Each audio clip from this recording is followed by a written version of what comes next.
Hello, everyone, and welcome to the show, Guys and Their Games.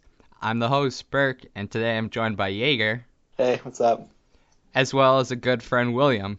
Oh man, so formal. Hello. Today we will be going over 3 different segments. The first one will be what we've played recently and kind of our overviews of them. The second one will be recent news in gaming, and the third one will be a topic of our choice, and this week it will be about remakes in the gaming industry. So going into the first segment, recently I've been playing Shadow of Mordor, or is known in the game, Shadow of Mordor. It's pretty much kind of like an open world game. I guess I've only seen people play Assassin's Creed games, but the way stealth works in that game seems fairly Assassin's Creedy. Yeah, I'd say so. On top of that, it also has the combat of the Batman games, which I have also never played, but I have seen Jaeger play a lot of. When Arkham Asylum was out, I played a lot. They're very, very similar. The stealth. All right, let's all talk at once here. But anyway, like Will, you played Shadow of Mordor, yeah, as well. Yeah. Would you say I'm kind of on the right track about like the Assassin's Creed stealth sort of thing? Yeah, absolutely. I mean, I know you've played those. I've played games most as of well. the Assassin's Creed, and I've played all of the Batman Arkham games except for the most recent one. And I would say that you're spot on. The combat is lifted exactly from the Arkham game. It's the same exact concept. I mean, it's not. I don't think Arkham really invented that sort of like flowy, combo move in a general timing kind of circle combat, but they definitely perfected it, and it's definitely very, very similar. And the feel of the game is a lot like the Assassin's Creed. The way that you move, the way that the stealth works and stuff. More the recent Assassin's Creed games, obviously, because the stealth mechanics in those are a lot better. But yeah, I would say both of those sentiments are pretty accurate as somebody who's played all 3 of them. Mm-hmm. I also mentioned a little bit of Grand Theft Auto. I've only played like a very few handfuls of those games, but it seemed sort of along the same lines in the sense of, yes, you can do the main story, but there's like a whole bunch of different quests for you to do. Like there are 3 main weapon quests. I think there's 10 or 20 for each weapon, which doing them, I believe, if you finish all 10 or 20 of one, improves your weapon towards the end, which helps in the main story. On top of that, there's like relics you can find, all these like backstories, items you can get. So it seems like there's a lot more to it than just like really the main story, and that's kind of what I felt like the Grand Theft Auto went into a little. Not that it was more like, not the Grand Theft Auto part in the idea that you're going around gunning down random people, which I guess you can do minus the gunning down. You can just walk around and just slaughter random orcs. I mean, a lot of, I think what they took inspiration from, because it was a WB game, was the open world aspect of Arkham City, which was... Oh, I didn't realize those were open world games. Like I said, I never played Arkham those. Asylum is it's a little more low key as a Batman story, where for example, it only takes place on at the Arkham Asylum on the island. I forget the name of the actual island, but it's like separated from Gotham City, so it's a very closed location. But Arkham City is actually a big portion of Gotham City, so it's a lot more of an open world feel. It's a lot more, right. You get a sense of like verticality, I think, more, just because there's a lot of tall buildings and skyscrapers. Which, right. I watched you play Mordor for a little bit the other day, and it's definitely, I'd say, yeah, it definitely takes a little bit more from Assassin's Creed, but you can definitely see that Batman influence. Yeah, for sure. So on top of the just open worldness of it all, a main aspect of the game is sort of eliminating orc captains. So basically how it works is there's just like random orcs scattered throughout, and every once in a while you'll come across either an orc captain or someone that has like information on them in which you can interrogate it out of them, and it sort of tells you where the captain is, what their weakness is. Weaknesses include like you can one hit kill them with stealth, you can one hit kill them with like finishing moves. They run away at the sight of like it's like these weird like wolf-like beasts. Rhino things? Sort of, yeah. I think they're called Kragors, maybe. Yeah. There's some things called ghouls which can also scare people. And in the same sense, it also tells you their strengths, which some include like not being able to get hit by like arrows from afar, which is a really annoying one. So in the very sort of first half, this is like a main aspect. You want to go around, you want to kill these captains, and ahead of captains are the top 5 leaders known as war chiefs. Every war chief has like a few captains that guard them. So when you try and fight the war chief, the captain will also be there to protect him. So war chiefs work a little bit differently than captains in the sense that in order for a war chief to come out, you have to go to their area and do a certain task, like execute 15 orcs in like 4 minutes or something.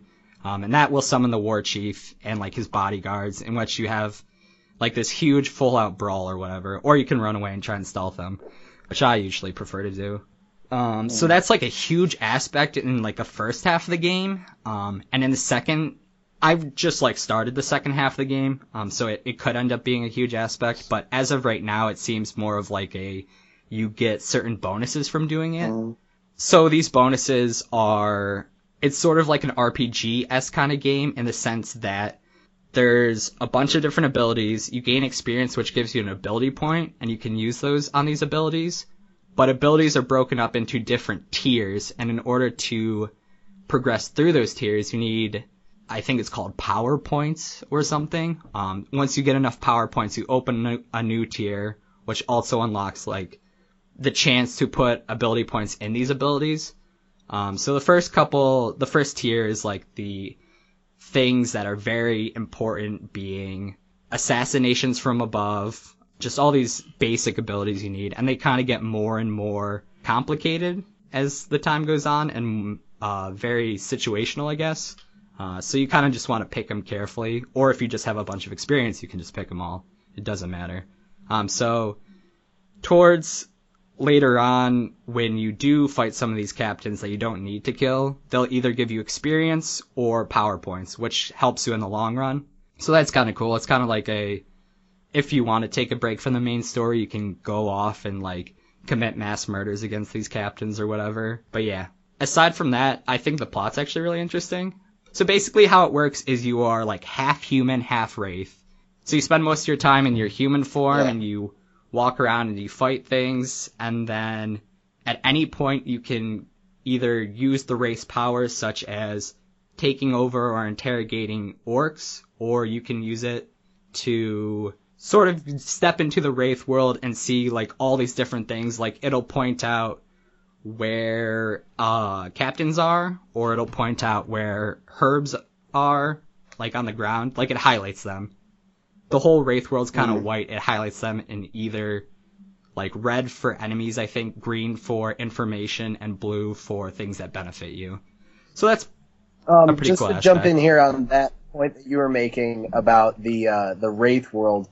It's very similar to the Assassin's Creed. It's called Assassin Vision or Assassin Sense or something like that, and it's literally what you just described. It gives Altair or Ezio or whoever it is that you're playing as, depending on what game you're in, kind of a, just an overview of where everything is, and everything kind of turns like a little like milky white, and red is enemies, yellow is interactable, friendly people, I think blue might be like actual like interactable objects, stuff like that. It's very similar. And also kind of like in the Arkham games, they have something similar too, which is the detective mode, which has a lot of other features as well with the detective mode parts of the game, those like little segment minigame things.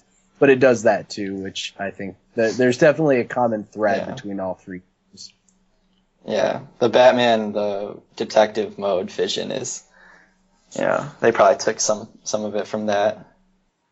Even other developers have been like adapting that. Like I know in The Witcher 3, there's kind of a detective mode vision or something that can help you track down enemies or people who committed crimes or something. Yeah, that's kind of interesting. So yeah, it's a very pretty expansive game. I've played, I think, about 10 hours of it, and I think the progress said I'm 12 out of 20 of the main story quests completed. But then again, I have been doing like a bunch of the side quests. Like I've done almost every single dagger quest, because I actually prefer stealth. Than just going in, guns ablazing. Yeah. I'm not a huge fan of the fighting style. I don't know. I get kind of bored of it kind of quickly, aside from like the sweet finishers that you can do. Yeah, it's a very big game, and I imagine it'll be one of the few games in the past couple of, like, months that I actually kind of want to go and do either all of the achievements or all of like the little side quests in it, just because I've enjoyed it that much. Pretty much, yeah. That's what I want to do. Do you have the definitive version, or do you have like... Yes, I do. I got it on Steam during the sale, so I have all of the DLCs. Yeah. It also, like, on another note, it looks gorgeous. It does look pretty good, yeah.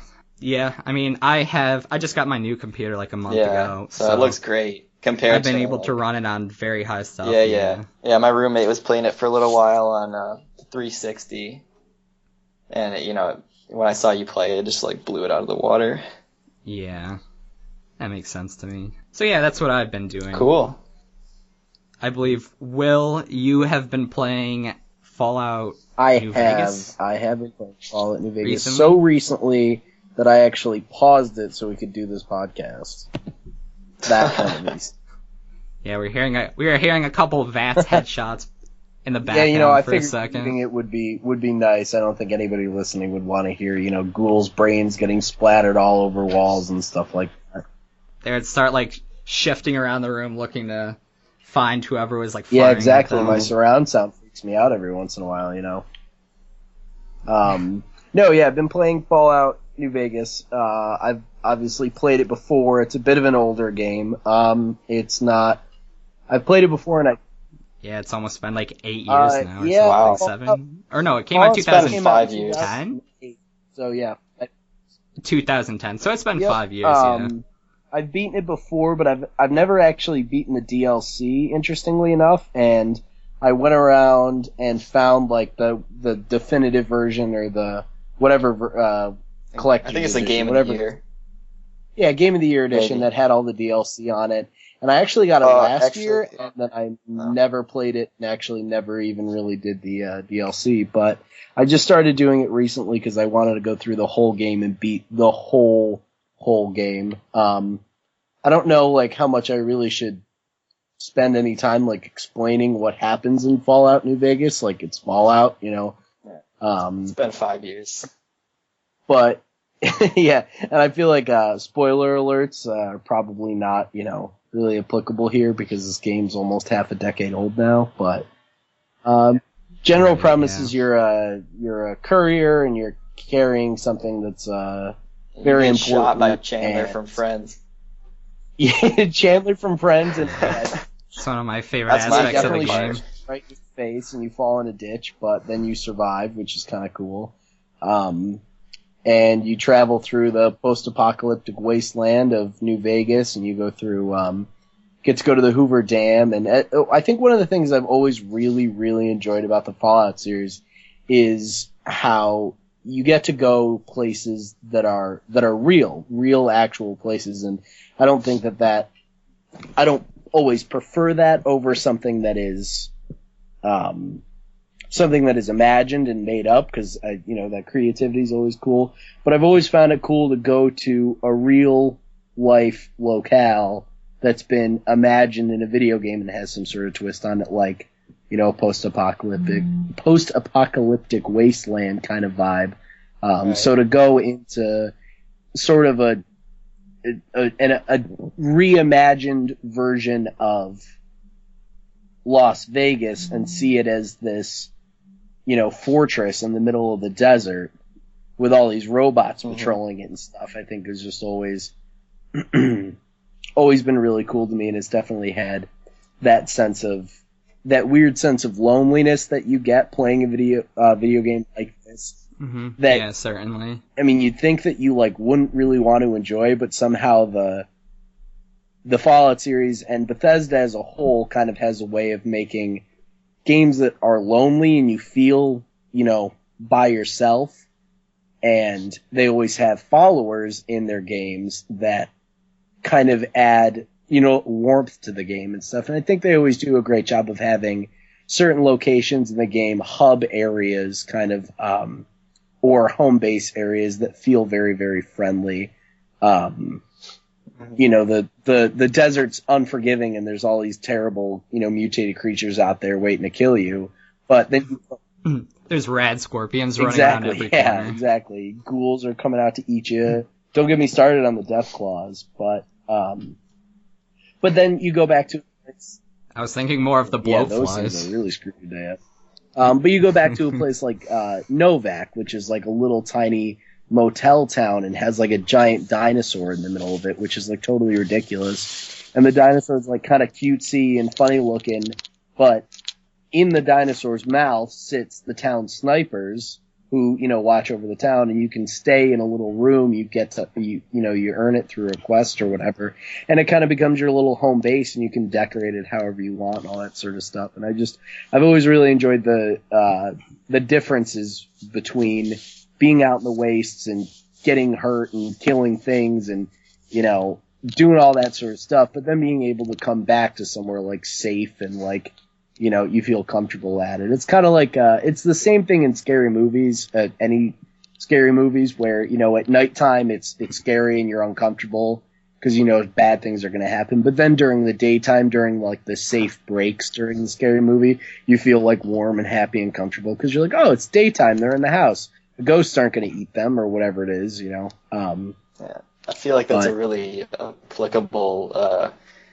applicable thing to say about like the Paranormal Activity movies, like just cut and dry. Like that's exactly nothing what I was bad thinking. happens during the day. Exactly. Like that movie is just the first thing I thought of, just because at night you're just like, all right, well, here comes the shit. Up until like the last 20, 25 minutes of the movie, which almost always happen at night anyway. If it's daytime on screen, you're fine. Basically.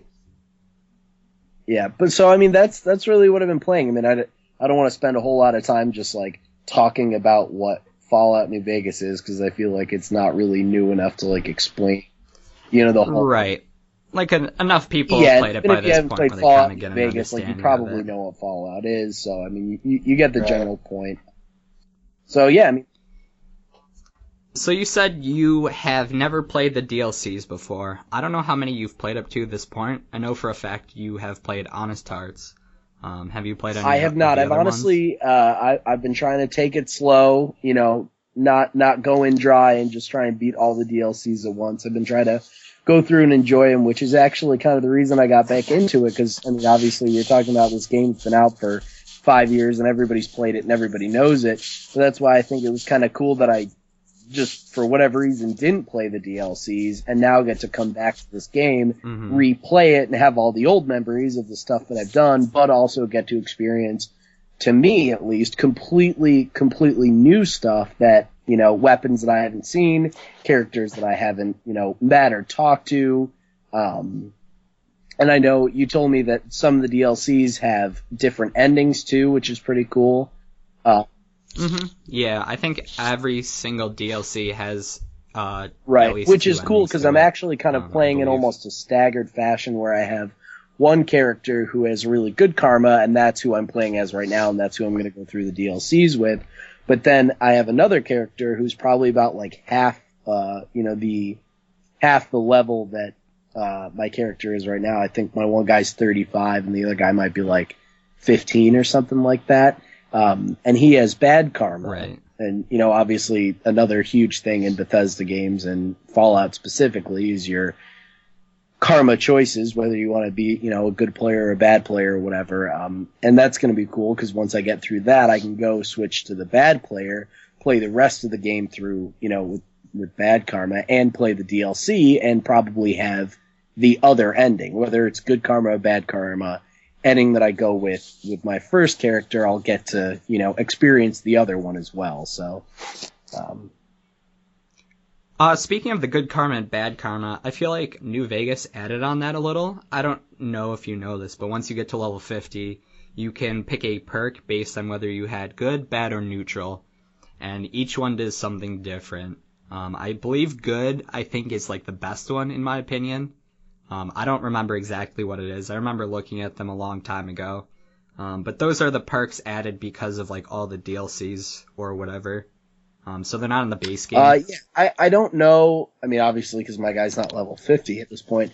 I don't know anything about that. Right. I didn't know if do you, know like, that took a in Fallout look at them. 3, Yeah. they have one, when you reach level 30, they have something similar.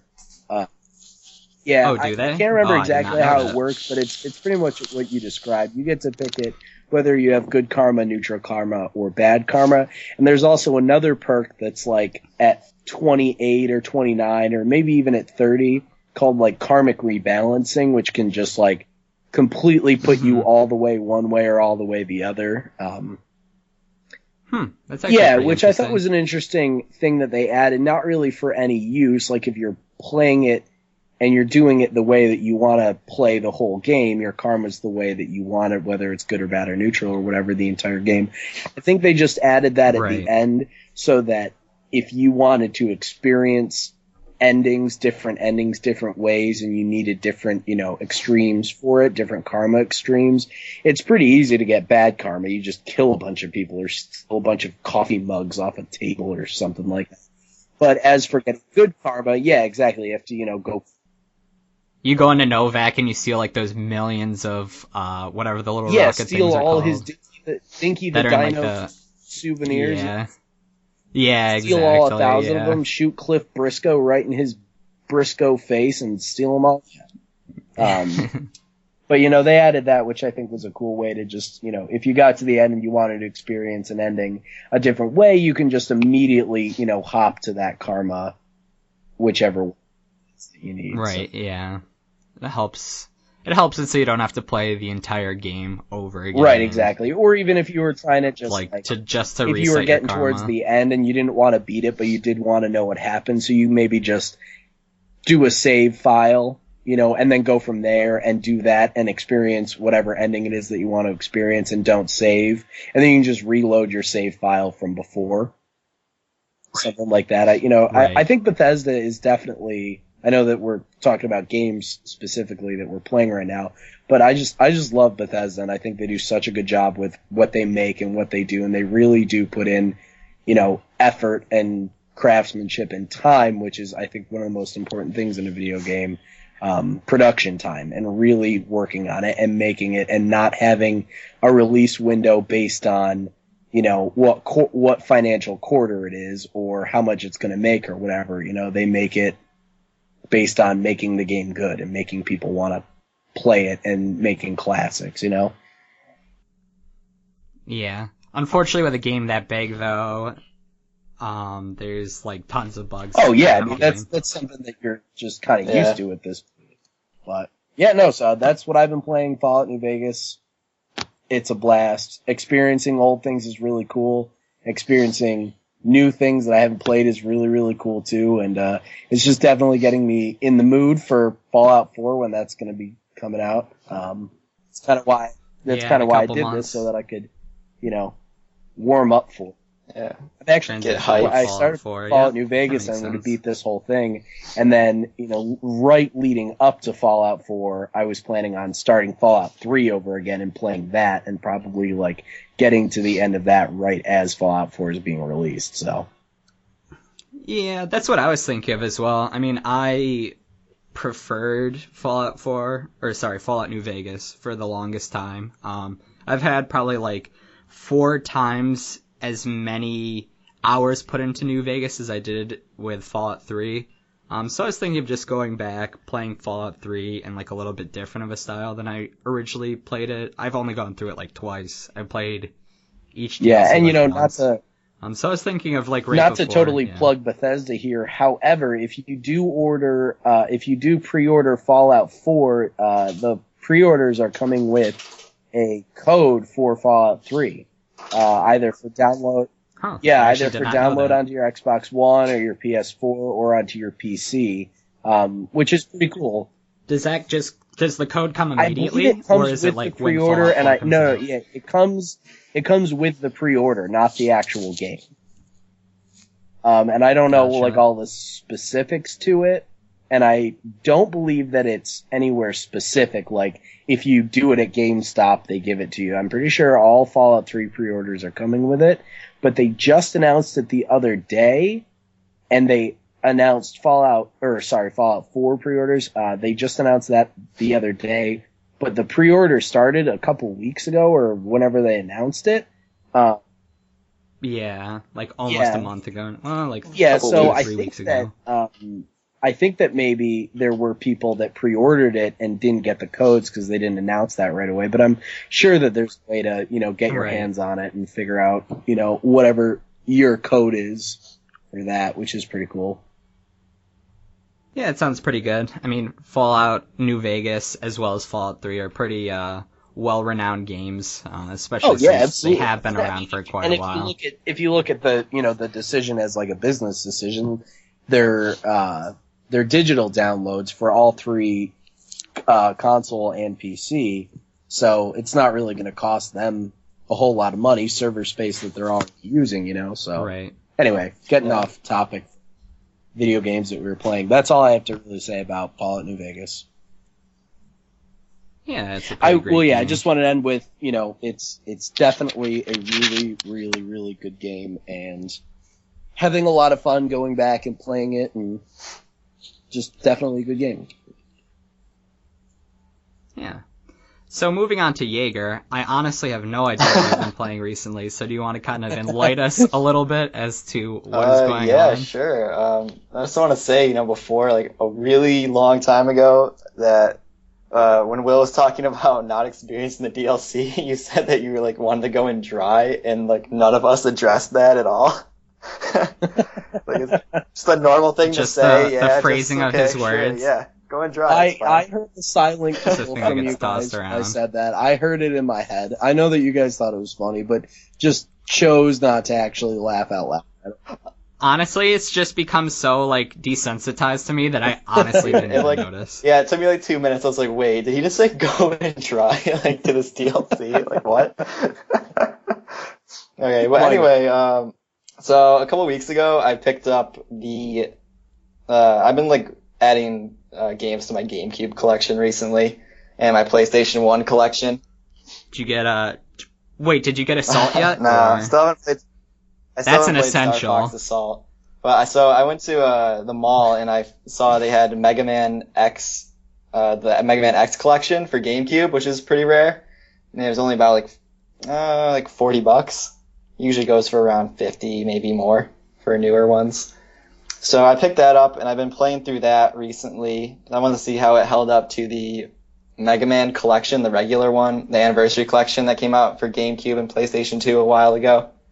And it's definitely not as polished, like with the hub. So I don't know if you've ever played the Anniversary Collection, but there's basically like a little hub world. I've seen you play the GameCube Yeah. one, and when you played the PlayStation one very recently, all I really saw was Mega Man 8, I believe. No, that wasn't on the I didn't see, Anniversary like, Collection, the though. menus. Yeah, Mega Oh, Man it 8 wasn't? recently came to the PSN, so I picked it up Oh, okay. because, I love Mega Man, and I just felt like playing it. Yeah. Yeah, I especially think I over didn't have 8. the X Collection at that point. And it's quality voice Oh acting. yeah, oh yeah. The voice acting of Mega Man X4, Mega Man 8, it's amazing. Highly recommend it to anyone who hasn't played it. But so Mega Man, the X Collection has Mega Man that has the X series, which is like one of my favorite series in gaming. And it has games 1 through I think 6 out of the 8 main game releases. And then it also comes with a game that was only released in Japan called Mega Man Battle and Chase. And what that is it's basically Mario Kart, but with Mega Man characters. That was released for the PlayStation 1 in Japan only. And it's a pretty interesting game. I mean, you have to unlock it, which kind of sucks. You have to beat the first 3 Mega Man X games in order to unlock it, which, if you know anything about Mega Man X, it's not incredibly hard, but beating the X3 it's a bit of a challenge. The last boss is very difficult. So I've been playing through the X games a lot, rekindling my love for them. I've never actually played Mega Man X6, so I'm really looking forward to that. How many X games are there? Well, there's 8 main ones. There's Mega Man X 1, 2, 3, 4, 5, 6, 7, 8, and then there's an RPG called Mega Man X Command Mission. And I feel like I'm missing something. Oh, the 2 Game Boy games, Mega Man Extreme 1 and 2. Yeah, it came out for the Game Boy. Maybe Game Boy Color, I don't really remember, honestly. Those are pretty unique games. They take place between, I think, X2 and 3 in the story. Gotcha. I didn't realize there was like a Mega Man timeline. Oh yeah, the X series is way more story driven, I'd say, than the original series, because it was meant to appeal to a more mature audience, I guess. So there's definitely a story. Yeah. I mean, I'm sure everyone knows the stories, about how Inafune, when he was coming up with the designs for the game, how he wanted to make it more mature and drastically different. So the character design for Zero was originally supposed to be what Mega Man looked like in this game. It was just supposed to take place on him. And then, that kind of shows when, years after the X series was completed, they made the Mega Man Zero series, which, entirely focuses on Zero.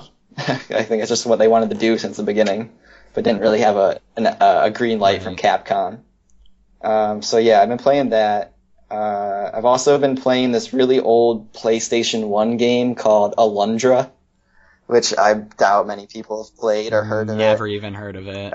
It's very Zelda Link to the Past-ish, I'd say. It definitely takes a lot of cues from that. But it came out in a time where, people are moving on to 3D. So it just kind of took the Zelda formula that they knew before Ocarina of Time and tried to adapt a game into that style. So it's very, very beautiful looking. It's a very nice looking 16-bit game. Got some RPG elements. It's got a pretty nice story. It's about a boy who gets these terrible night visions, nightmares about this demon that lives in a lake somewhere. I don't know. I haven't played too much of it. I'm only 3 hours in, I'd say. And the main gimmick to the game is that he can jump into people's dreams.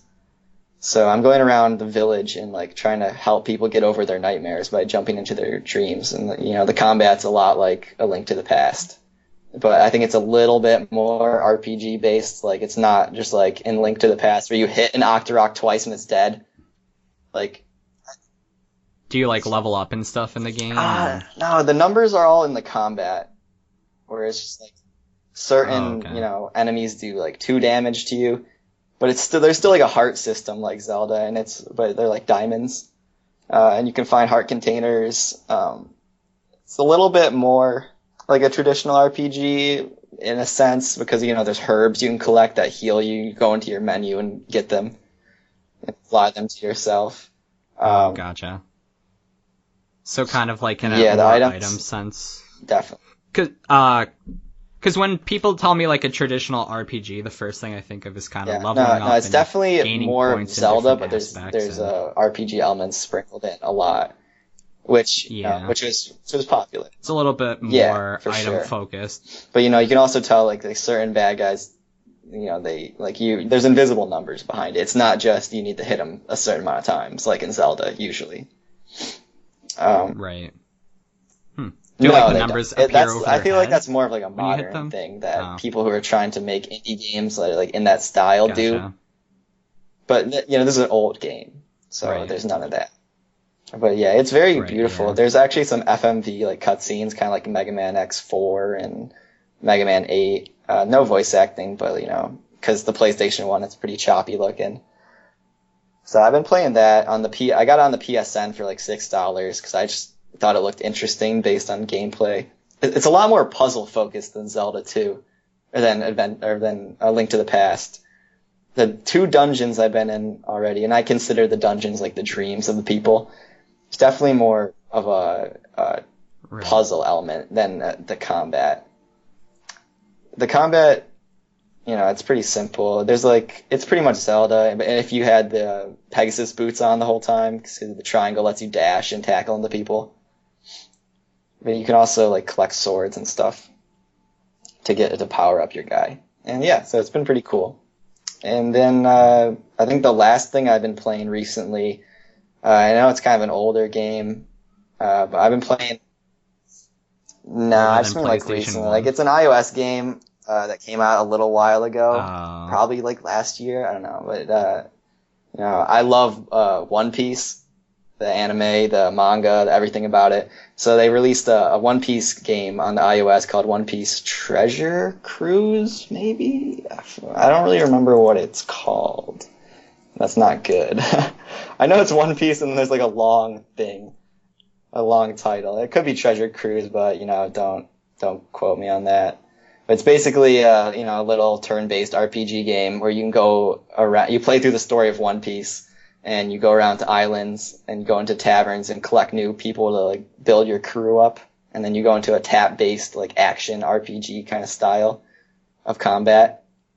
And it's free to play, but it's got a lot of like free to play tropes. Like you can pay to get more rainbow crystals or something to buy stronger people at the tavern. You can still get those rainbow things by like progressing through the game, but you can pay like $5 to get like 12. You just get them. And, that's been pretty fun. It's way more polished than I thought it was going to be. It's a lot of fun. The sprites look really good. Everything's animated really well. It's a very simple battle system. It operates on tapping the opponent like the second before you hit them, and then you can chain it to the next person.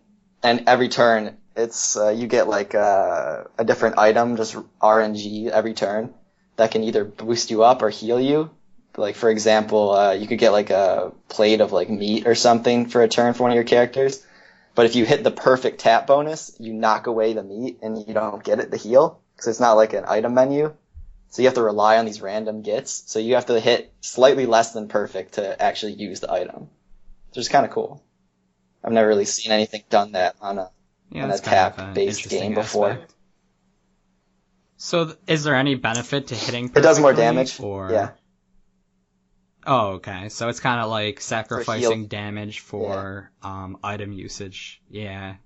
Is there any items... Did you say there were some that like increased your damage, or is it mostly? I'd say it's healing, but really how it works is that there's a couple classes that work in like a rock paper scissors sort of thing, like Pokemon or Fire Emblem, like a weapon triangle. And each turn you get a card that's one of those classes, and if it matches up with your own, you get a boost. If not, it could neutralize, like if you're taking on someone who's better than you in that class. And then there's the meat, and that's all I've discovered so far. I've played it for about like a grand total of 5 hours, maybe. Like I was just playing it at work. One of the downsides to it is you need like a really strong internet connection to play it. Huh? Why is that? I'm not entirely sure. It just constantly tells me this. But during the loading screens, there's actually like a tap mini game. And if you get over like 100 taps or something before it loads, you get a rainbow crystal, which could take you like hours to get. So that's kind of cool to exploit that if your internet connection isn't that good, like mine. But yeah, that's what I've been playing recently. It's been pretty fun. I think that internet connection thing and the paywall timers and all that sort of stuff, just to like jump in about what you're saying about having to have an internet connection and the pay to win. I think that the pay-to-win thing is one thing, but it does seem like there's a lot of games out there, a lot of iOS games or mobile-based games specifically, that are I feel like pay-to-win almost isn't a format anymore, and now it's more of just like pay to play the game, to play it at a reasonable pace. Unfortunately, not iOS based, but I have played Pokemon Rumble World, I believe it is. It's kind of set in the same sort of idea where a lot of mobile games like that. There's like a bunch of different. Yeah, that's kind of what I figured. Basically, what it is there's a bunch of different worlds you can visit at a time. But once you visit a world, it becomes unavailable for like 3 to 4 hours. and you can pay. To reduce the you time. can pay to reset. So the overall, it's not exactly, that bad. Yeah. You Or don't just really completely need to, eliminate. You don't the time. need to do it. You know, you don't need to pay that money, which is nice. I usually try to play free-to-play games that don't have, paywalls, I guess you could say, or where it's not, you really don't need it. And from what I've experienced in this game so far, it's kind of like that. And it's just an added bonus because I just love One Piece to death, so it's... Which is probably why. That's why I picked it up. I usually don't play know like every One Piece game that comes out, but I wasn't expecting it to be this fun. Yeah, because I was going to say, I don't think any of us are really big iOS gamers. I mean, mobile iOS. I like iOS games. I've got a bunch. Really? Yeah, I have like 3. I think they're all Square Enix games. Square Enix loves putting their stuff out on the mobile store. Yeah, all that Dragon Quest, Tactics, all that Final Fantasy. I'm very... Dragon Quest 8 on the iPhone sounds absolutely garbage. I'm not even gonna lie. It runs on a PS2. How is it gonna run on like a watered down machine like the iPhone? I just don't understand. You can't knock it till you try it, but or hear from someone else. Very true, I guess. But I just want to plug that. I've also been playing Final Fantasy Tactics for the original PlayStation 1. Mm-hmm. And just like hearing about it, that it's on the iOS, that's one of the best deals you're gonna find at the store. Like, that's actually probably it's one of like the best. I love strategy games. I love strategy RPG games. Fire Emblem's like my favorite RPG series ever, and it's very reminiscent of that. And so if you can pick it up, it's cool. Yeah, I mean, I'd say it's got its fair share of differences and stuff. I have played Tactics on the iPhone, and aside from like my issues with touch controls, I think it's very well done. And it's also the enhanced edition. Yeah, it's the War of the Lions. It has like the War of the Lions, which also came out for PSP. Which means, yeah, exactly. I think it might maybe it's on PS Vita too. I'm not sure. I don't think so. But it does have some differences from Fire Emblem. Yeah. I think I think one of the biggest ones actually is that there's no 2 separate turns. It's that each individual character has a turn, and so you can pretty much go like one character on your team, one character on the enemy team, one character on your team, another character on your team. Yeah, it's based on your speed stat, which also makes it so like character turns sort of change. Yeah. So one character might have like a higher starting stat, so they'll go first. But like once it's gone through, they might go after a character that went after them in the previous turn. So that's kind of a big difference. Also, there's a lot less people on the field at one time. You get like 4 or 5 people, I think. Yeah, which is interesting since the story is more or less a war drama as well. Most Fire Emblem games are that way as well. But it feels more like you're fighting an army in Fire Emblem. Mm-hmm. But yeah, no, I get what you're saying. Still, awesome game. Definitely recommend it to anyone who likes RPGs. Yeah, I certainly would as well. They're great. Especially strategy RPGs. RPGs. Yeah. SRPGs, if you want to go by that. I know there's not... It's kind of I don't want to say the niche thing, 'cause Fire Emblem's so popular now. But it's definitely, when I find a good one, I treasure it. Right.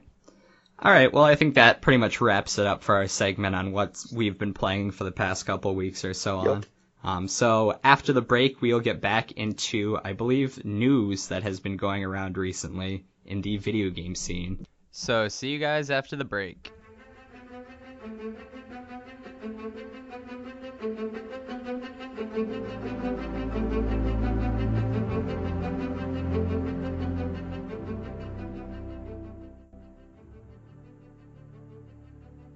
Hey guys, welcome to the trivia section of the show.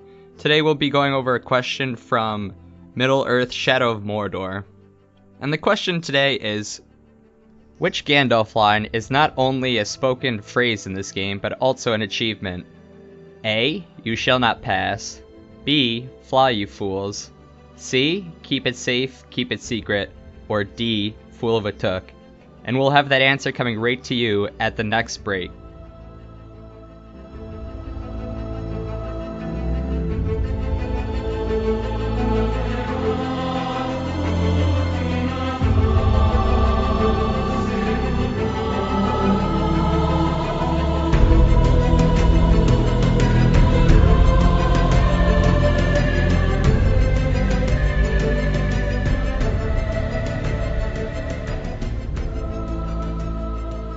Alright guys, welcome back to the show. In our second segment, we'll be talking about news that has been going on the past couple months in video gaming. So if either of you two have anything you'd like to mention, feel free to do so.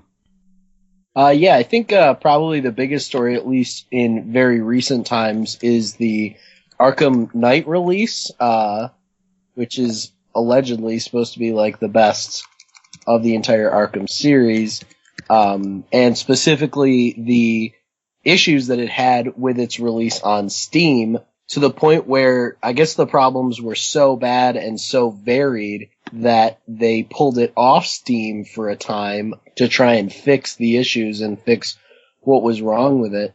Which, honestly, I mean, like, I don't know if anything pops out in your guys' mind, but, I mean, do you guys remember the last time that a major, like, AAA title, especially one of, like, a franchise of this magnitude, was released on any console? I mean, obviously they can't pull it back from, you know, Xbox or PS4 because those are hard copies or whatever. Mm-hmm. But the last time that a major game was released on the PC and actually had to be pulled off to be fixed. I don't know if they were pulled, but the two I would mention was probably Battlefield 4, which I heard was a disaster day one, and also SimCity 4. Absolute disaster. There's a bunch of games that they just, like, nowadays, like, a business model of just releasing AAA games before they're really ready to come out, and they're just like, oh, we can patch it later, and it'll be fine. And people are okay with this, and it's not okay. Yeah, that was the next words out of my mouth. It seems to be a really growing and kind of disconcerting trend of studios releasing AAA titles that, you know, aren't in beta, aren't, you know, crowdfunded. You know, they're fully fledged games. They're fully fledged sequel games in a franchise, and they come out with all these issues and all these problems. And, you know, with the dawn of the ability to patch games and update games and give out DLC comes a lot of positives with, you know, being able to fix a game as it goes, and making, you know, maybe a competitive multiplayer can always benefit from that as the game goes and as people play it. They can balance stuff out, but it does seem to be a problem because it also allows designers to be lazy, and for, you know, the financial department to kind of say, hey, listen, like, this is the best window for us to release this game. If you release this game on this day in this month, and if the game's finished, the game's finished, and if the game's not quite finished, we can put it in at the end. We can put it in as a patch. And what you said, Jaeger, was exactly right. You said that this is like commonplace and that people are okay with this, you know, because that's just how it is, and we shouldn't be. I don't think at all. It's not okay. Yeah, and especially Warner Brothers, because this is not the first time this has happened. If I remember correctly, the launch of Batman Arkham Origins was maybe not equally as bad, but it was still pretty shoddy. Yeah, the launch of Origins was really, really, really bad. It definitely wasn't bad enough for it to be pulled, but day one playing it on the Xbox, I mean, it was like, it looked like it was unfinished, you know? The game was fine and you were playing, and then all of a sudden you'd get to segments where it would crash. You know, just completely crash. And it's, you know, the day that the game's released. And I get that not everything is going to be perfect and not everything is going to be foreseen, but I mean, the basic game, like, you can't stick this into your own Xbox and play it before you put it on the shelves. Exactly. I mean, it's no secret that Warner Brothers knew about these PC troubles before they launched it. And I think a big part of the reason it was so shoddy was because of the Iron Galaxy studio that was helping specifically with the PC ports of both of those games. Clearly they weren't ready, and it was just shoved out the door carelessly. And I'm proud that the gaming community, retaliated enough, and thanks to new features on Steam, like the Steam refunds, it really gives the consumer more of a voice. It really did, yeah. Yeah, it really, yeah. It definitely. But it's amazing. Like we can fight back now just in against time. shitty games. You can't just stand for it anymore. I mean, if these refunds were around at the release of like Assassin's Creed Unity or Battlefield 4, it's a possibility they could have pulled it back. And maybe even if Destiny was on PC, which I don't think it is. No, it's not. I don't believe it is. I'm pretty sure it's an Xbox One exclusive. I'm reasonably sure. No, it's on But you're PlayStation right. now, but I wasn't sure. don't know, Oh, is it? honestly, yeah.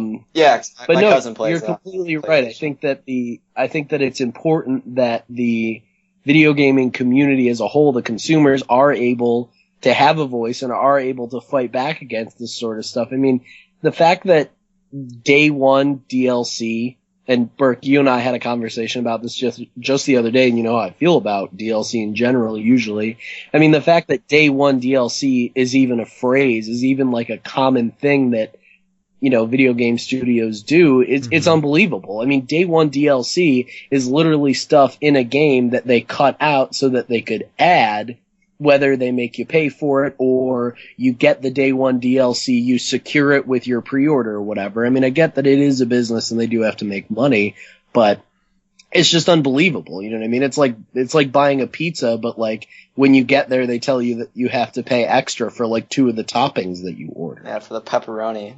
Day one. Yeah, exactly. Pepperoni Hey, DLC. just kidding. That's an extra $3. And you said something about Assassin's Creed Unity, and I think Assassin's Creed is pretty notorious for not really being the smoothest of the smoothest games out there. On launch. And I think Far Cry 3 had a lot of issues too when it launched. Far Cry 4 had some issues as well. And I think another common thread between that is Ubisoft. I mean, I was going to say, yeah, the people that do all that is Ubisoft.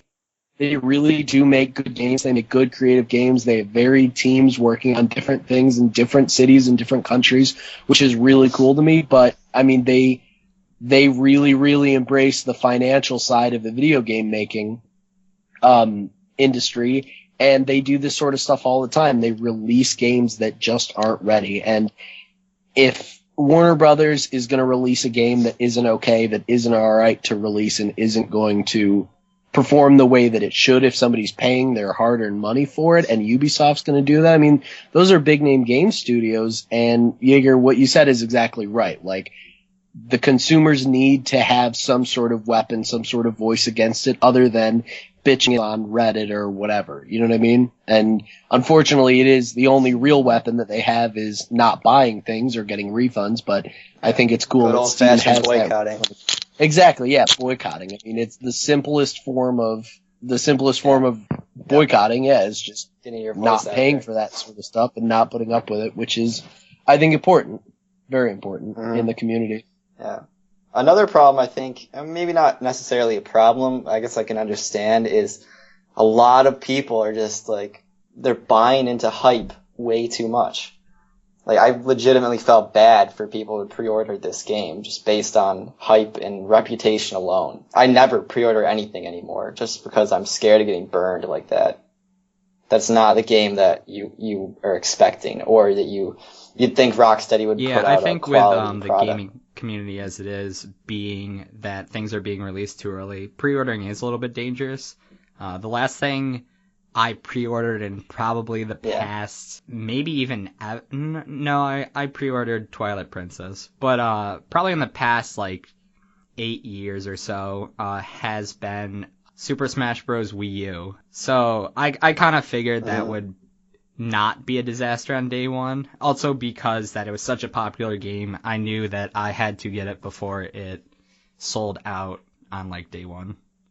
But besides that, yeah. Right, exactly. I mean, yeah, how would you feel if, you pre-ordered Zelda Twilight Princess and you fall through the floor in the first dungeon? Like, you don't it's unacceptable.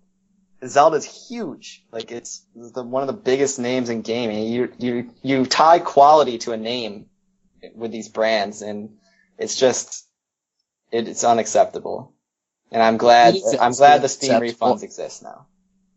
it's also kind of, it's like a double-edged sword. You kind of tie quality to a game, and in the same sense, you kind of tie like early releases to other games. I feel like now, since you said the last Batman was also pretty buggy on day one, Yeah. I feel like if they do fourth one? They've done This is bunch. the fourth. This is the fourth one? Okay. It's Arkham Asylum, Arkham City, Arkham Origins, and Arkham Knight is the fourth, and allegedly it's supposed to be the last one. There's also the games on PSP. Yeah, I was going to say if they did do a fifth one, then people would probably at this point kind of expect it to be a little bit but I mean, you buggy. raise a good point there. I mean, you look at the Assassin's Creed games going all the way back to Assassin's Creed 2. You know, I think every consecutive release, people have expected it to be a bigger, a better Assassin's Creed game with more things and more stuff, and also have just come to expect that there's probably going to be issues with it. And this new one that's set in London that's supposed to be, you know, the best one ever, just like Ubisoft says about every single one of every installment of all of their franchises. But no, I mean, I think it's, I mean, that's what I'm expecting. And whether that's right or wrong, whether, you know, Ubisoft is going to listen and maybe, you know, listen to the consumers and, you know, not release a game that isn't ready. But you do expect it because, you know, once a company sets a trend, you know, you're kind of expecting that sort of thing. And as for the Zelda thing, if you got the new Zelda game and then all of a sudden you fell through the floor in the first dungeon, you'd be outraged. You'd be like, what the hell? Like, how did this happen? Like, how was this okay? Like, Reggie Fils, like, why did you do this to me? I don't know if he has much say in the overall Yeah, just put game. all the blame on Reggie. It was his fault. I'm pretty sure The conferences in and the back videos, room and and that's like about it. bench presses That's and true. 54s.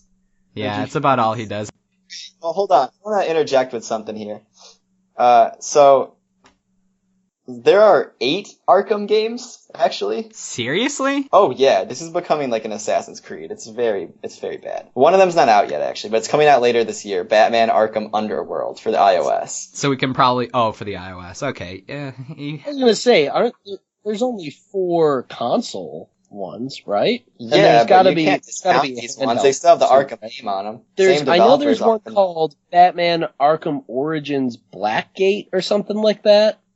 Yep. Yeah, but that's What's I that guess you for? could consider that one a console one too, because it came out for Vita and 3DS, and then it did well, so they ported it to PS3, Xbox 360, Wii U, and Mac, and they put it on Steam. Oh, and you know what? There's another one that came out after Arkham City too. It's called Batman Arkham City something. Lockdown. Yeah, another iOS game. Yeah, exactly. Yeah. And then So, there's also I guess- Batman Arkham Origins Mobile. And Batman Arkham Underworld is going to be on mobile then, right? Yeah, coming out later this year. So really, in my eyes, Warner Brothers is just going down the same path as Ubisoft at this point. 'Cause, like, it's unacceptable. I mean, just the massive community backlash, you know, says enough. I mean, people are doing screen regardless comparisons of what- where like the textures on the PS4 version look better than the ones on PC, and people's massive gaming like powerhouse rigs. Like there were textures like it wasn't even that it didn't look good enough; they just straight up weren't there. Like in the game, allegedly, like Batman, it's like raining the whole time, so Batman's like always wet and has like a rain effect on him. It wasn't even there in some people's versions. Like that's crazy. Yeah, and I think a good indicator of how serious the problems were with Arkham Knight before its release on PC, how, you know, clear and definitive that there were issues, is that it wasn't like when the game released, you know, maybe 60% of the people that got the game experienced this one specific bug where when they accessed this menu screen or this quest or whatever it was, something very specific, it led to this outcome, which was the game freezing or the game crashing or something like that. Like there was so many different experiences, different glitches, different problems, different issues in different places throughout the game that instead of it being like, oh man, like we didn't expect that, you know, this one thing was going to do this and we'll fix that. Well, you know, one patch, bing, bang, boom, done. There was problems all over with the visuals and with the menus and with the game. Something a simple patch couldn't fix. Code, exactly. Yeah, something that was just, I mean, that can only be described as a mess, a full-on mess. and somehow it's acceptable. It's quite a shame too. They basically pulled the rug out from under us because Origins had a lot of problems, but Rocksteady they weren't as involved with that game. People expected quality from Rocksteady, and they dicked them over. Yeah, and on a broader subject of studios, I think that's another sweeping trend in AAA titles is having multiple studios work on one single game. And I think that sometimes it can work out because, you think that you're going to have different ideas and you're going to pool all of your ideas together, and inevitably the best ones are going to rise to the top, and that's what's going to make it into the game. But I think it happens a lot that they have different studios work on one game so that they can cram a game into a release window, into a yearly release window.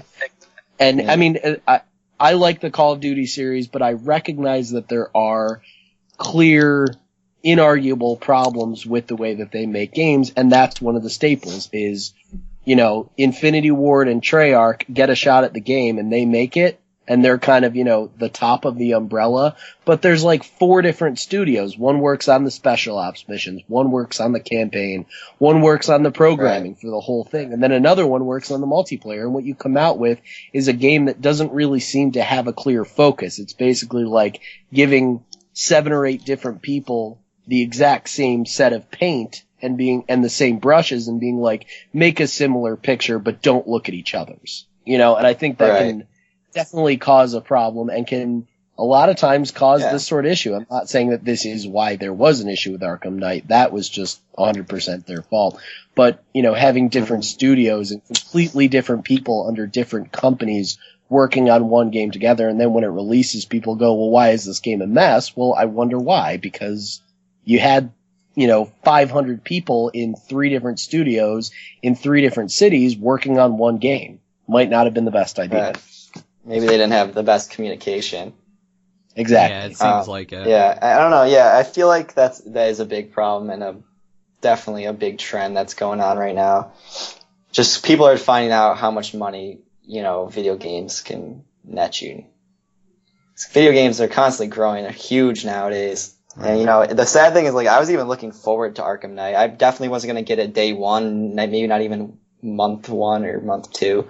It's because I think, it's Batman. Year 1? Batman's awesome. And and I think the Arkham games have some of the coolest stories. It's the coolest some of the coolest Batman stories around. So I was really just looking forward to that. But, then the big fiasco happened. Right. So aside from the whole Batman kind of bombing day 1, is there any other news you guys would like to bring up? Sure. So just a little thing. Apparently after the last iOS update for iPhones, Square Enix pulled The World Ends With You from the Apple Store, and some people were kind of upset about that. It just wasn't running on the new update at all. And people would buy it and it just wouldn't work at all and you couldn't get a refund. So they took it off. Sounds very similar to Batman. Yeah, but except it was it's been on there for years. Right, yeah, I know. Just a new update messed it up. So they took it off, they fixed it up, and they just put it back out last week. So it's cool that they went in there, they fixed it up, they got it going. So if anyone wants to get on that, it's safe now. And let's see, there's some cool iOS games that are coming out, or that are already out this month. I think the most popular one, the most talked about one this month is the Fallout Shelter game. The free-to-play, but with in-app purchases iOS game. It's like a charm. Will, have you had any experience with that? I personally have not. I have not because, unfortunately, the Fallout Shelter, it can't run on the iPhone 4.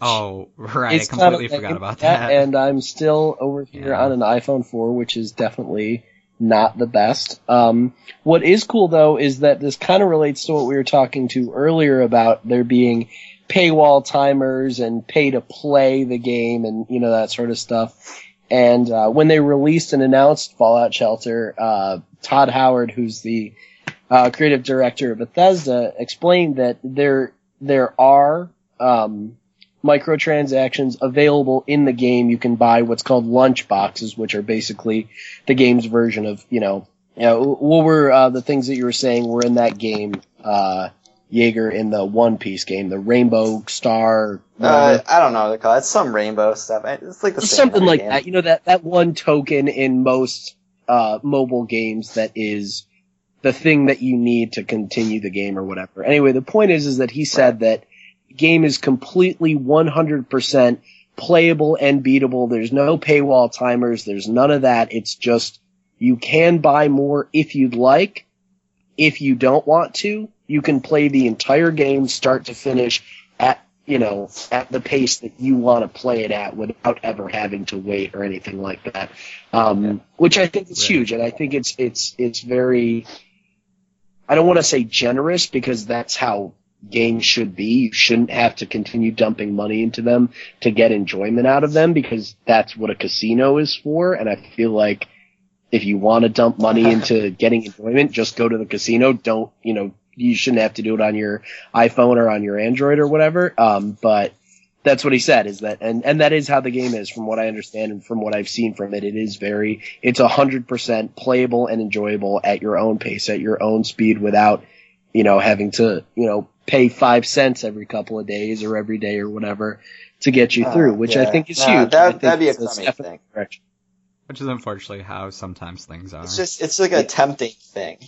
Like, right, exactly. Like it's tempting. It's there. Yeah. They're not going to not put it in there, but they don't. Yeah. They at least aren't forcing you into it to have any enjoyment out of the game, which I think is, from a company as big as Bethesda, I think that's important to see, that they're going to make something and they're not going to try and monetize every little thing and wring every last cent out of every consumer that they get their hands on. Yeah, because they're certainly making enough on the Fallout series. So besides the Fallout shelters, is there any other games that have come out for the iOS recently? Oh yeah, there's 3 other games I wanted to talk about. So this is a game that was released a while ago called Monument Valley that just got an expansion that it really doubles or more the length of the game. It used to cost $1 until a couple of days ago, but now it's free. Really? You can choose to pay if you want. Yeah, so it's kind of like an illusionary puzzle game that even won like Apple's Game of the Year a couple of years ago. Maybe it was last year. I don't remember. But it's on iOS and Android. It's a really fun indie puzzle game, and I'd highly recommend.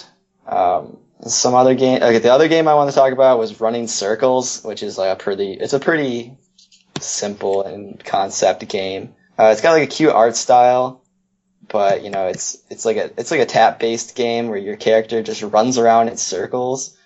But you have to like chain the so there's like the whole stage is just like a bunch of circles that have numbers in them.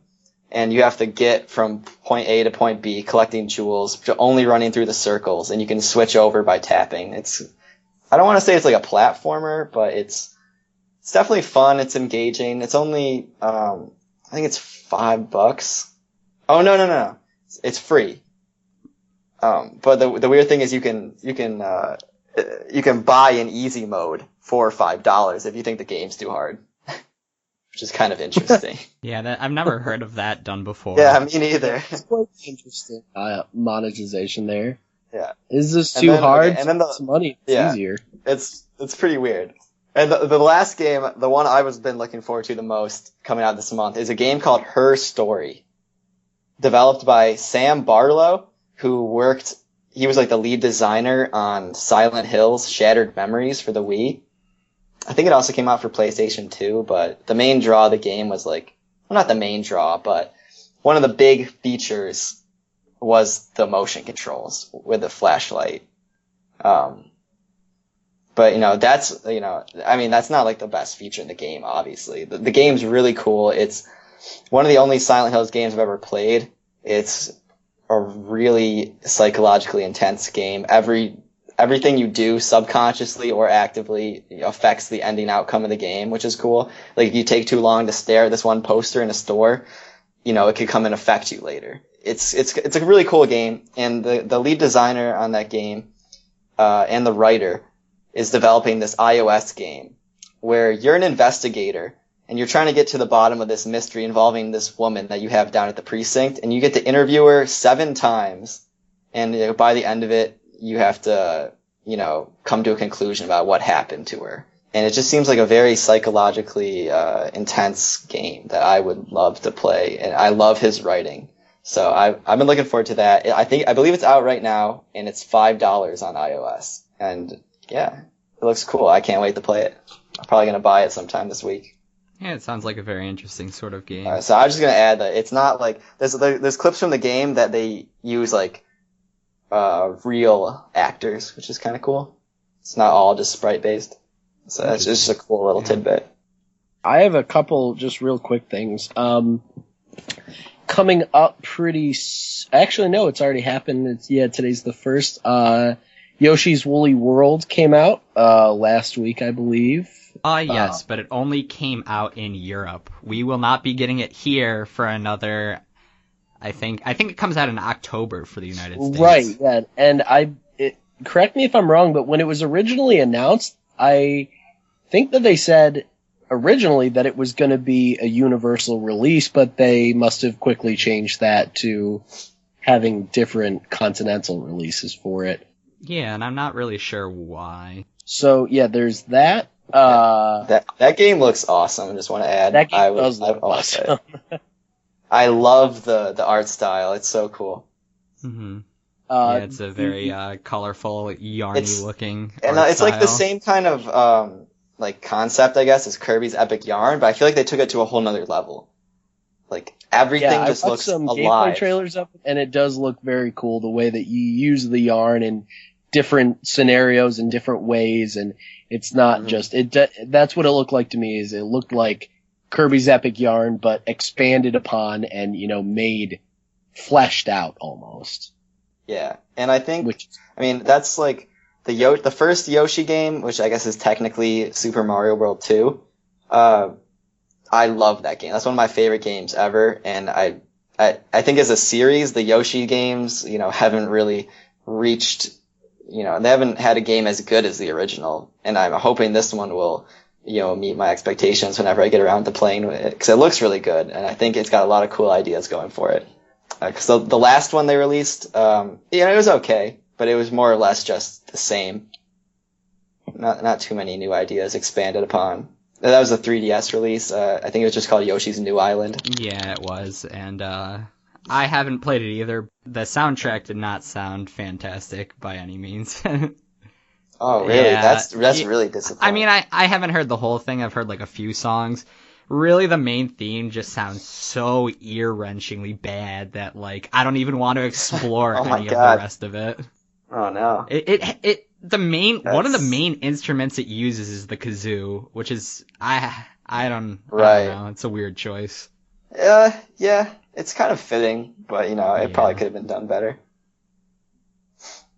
So Pokemon Shuffle is coming to mobile devices this year. I don't know if you've been playing that. I've or if you've played it at all. Very little amount, and then it got to the point where I had to wait to continue, and then I waited, and then I just forgot about it. And it didn't continue. Exactly, yeah. That's like one of the biggest things for me when I do play a mobile game is like if I have to stop, that's pretty much the end of me playing. I just kind of forget about it for like other sorts of games. Yeah, usually in those situations you can pay to continue quicker. Kind of like in Pokemon Rumble U and Terra Battle, which I've also been playing. Mm-hmm. Which is the new, well, it's not Square Enix, but it's people who were from Square Enix released that game. Great game, by the way. But it's like that too. So, Will, I think you were also mentioning a few other things besides Woolly World, or? Yeah, no, I can just think of a couple other things here. There is an interesting kind of story about about Star Wars Battlefront. They're making a new one, which I'm sure everybody's already heard about, because it was released and there was gameplay at E3 and stuff. And of course, everybody's excited because Star Wars Battlefront were really cool games. But I think anyone that has ever played a Battlefield game or seen a Battlefield game or anything like that knew that as soon as they saw the trailer for Battlefront, I think the general reaction from everybody, including the entire internet, was, is this just Battlefield in the Star Wars universe? And the CEO of DICE said just the other day, he said, quote, "We did not want this to be a Battlefield game," which is an interesting statement. I can find the whole thing. He says, "We have a quote, we have a strong legacy with Battlefield, but we did not want this to be a Battlefield game," he explained. "We wanted to have a heart and soul of its own. We came at it from a very different angle. We know that the core audience of a game like this is different to the Battlefield audience. There's a crossover, but Star Wars fans expect a Star Wars game, not a Battlefield game. We looked at what Star Wars stands for rather than asking, how can we tweak Battlefield to be something else?" And I would say that at first glance, I don't know if either of you saw the trailer for the gameplay trailer for Star Wars Battlefront, but it literally looks exactly like Battlefield. Like to a T. The run animation, everything is the same, which you can either assume that that means it's going to be a lot like Battlefield, or you can chalk it up to the fact that it's being run on the DICE engine, and of course it's going to look like that. So I think it has a little bit of a difference in the fact that every once in a while, Admiral Akbar appears in the top left of your screen and tells you what to do. It tells you that it's not a Battlefield. Exactly. That's a big step up. I feel like that's a very big improvement that they've made. Yeah, that's huge. It should just be in every game, period. Every video game ever made, honestly. Yeah, I need to know where the traps are, guys. So there's that, which is kind of interesting. There is also Activision, who produces the Call of Duty series, has announced that the surprise, they're making Black Ops 3, which everybody knew about. And even more of a surprise, they're making DLC for it, which you'll probably have to pay exactly the amount of the game on top of paying for the game the first time to get. Man. It is going to be, this is something I'm never going to understand, timed PS4 exclusive. Oh yeah, I heard about that. So you'll be able to get the DLC on the PS4 for an indeterminate amount of time before you're able to get it anywhere else. Yeah, that's become a trend too recently. It has, and I guess I don't fully understand the reasoning. I feel like the pro in their mind is we'll have a time DLC, so more people are going to buy PS4s than than Xbox Ones because they're going to want the Call of Duty DLC earlier. But I think that it does less positive and make people think, good, I want to get a PS4, and really just ends up alienating whoever isn't getting the time DLC. Yeah, well, I mean, it really only affects, at least I hope it really only affects people that don't have either at the time, and do see like the benefit in getting one system over the other. But in the same vein, I feel like people that are kind of fans of a certain series on a system that they've had have already bought the system. So I know you usually go down the Xbox line, and I know you're a fan of the Call of Duty series. So naturally, you buy the next Xbox. I don't know if any Call of Duties have come out for the Xbox One as of yet. Probably. The most recent one. Yeah, has it been 15 minutes? I think they came out with another. No, the most recent one was Call of Duty Advanced Warfare, and that had a split release on the previous systems and the newer systems. So this new one, the Black Ops 3, which I'm not a fan of the Black Ops series at all, but this will be the first one that's a pure release on next gen only. But I get it. I get why it makes sense in their heads, but I think in real life, you know, when you take it from paper to the actual market, I think it really does. And maybe this is just, you know, an Xbox fanboy saying like, oh, the PS4 people are getting it, you know, before I'm going to get it. And I'm probably not even going to get it because I don't like Black Ops, but I feel that it just alienates. Yeah, it certainly does. It alienates the customers that don't have it more than it is going to enforce any positivity for PlayStation 4. Yeah. And I believe that was... Yeah, that was all the news stuff that I had. Do you have anything else to add, Jaeger? News-wise? Yeah, I got some stuff. So I don't know if it's too late already. It might be, but this was the last week to use your Club Nintendo points. Oh, I Before forgot. No. Yeah. You reminded me the we day screwed of, up. and I completely forgot about it. Yeah, we screwed up. So if you had money on there, I'm sorry. They had a lot of great deals on there. There's some awesome games you can pick up, like classic games. They added so Obviously, many at the very end. I'd recommend, the Zeldas, Star Fox 64, Mario 64, Super Metroid, Paper Mario, Mario Kart, Mario Tennis, F-Zero X. I know a lot of people, love the F-Zero series and want them to make another game, so maybe that'd be a good way to show your support. I think the interesting thing, too, is that towards the end, you could even buy, like, DS games. Yep. For, like, 500 to 700 coins, I think. I think Star Fox 64 3D was only on like there for... Really? 250. Oh, wow, that's insane. With the last week's sale. Oh, okay, that makes sense. Yeah, I was gonna say it was like either That's 500 like a or steal. 600. Yeah, that's insane. But Go get those games. They're the best games ever. I mean, well, yeah. not really, but you great can't really get them off of Club Nintendo anymore, unfortunately. Yeah, and I would say don't even if they get ported to the Wii U Virtual Console. I know a lot of people are upset about how Wii U Virtual Console games, especially the N64 games and the NES games, look darker. Like they're not emulated well. They look like there's a weird filter on it, which makes the games look darker and not as colorful. Like it's rumored to be on there just to prevent seizures or something, but I don't know. To me, it really sapped the life out of Paper Mario for me, a game I love. Oh, really? Yeah, it was for the everything just looks 64. dark. Oh, you know what? I didn't even play Paper Mario on the Wii U. I have the Wii. Yeah, me too. Like I have ported or both, whatever. Yeah. and the colors just look way better on the Wii version, not the Wii U, which is baffling to me. Yeah. But I mean, if you gotta prevent seizures, you gotta prevent seizures.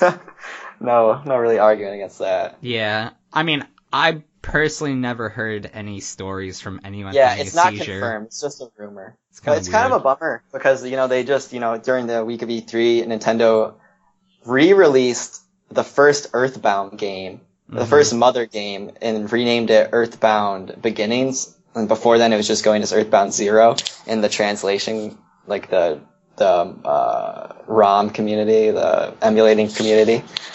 So they went through and they translated it, but it just doesn't look as colorful, which is a shame. It's cool they went and did that. Yeah. Hopefully they do the same thing for Mother 3. Yeah, I mean, I'd be surprised if we did not get that within, the next, the year, I guess. I could see them maybe waiting to next E3 to do it. Super pumped with that. But Also, the fan-made game Mother 4 is releasing sometime this summer, I believe.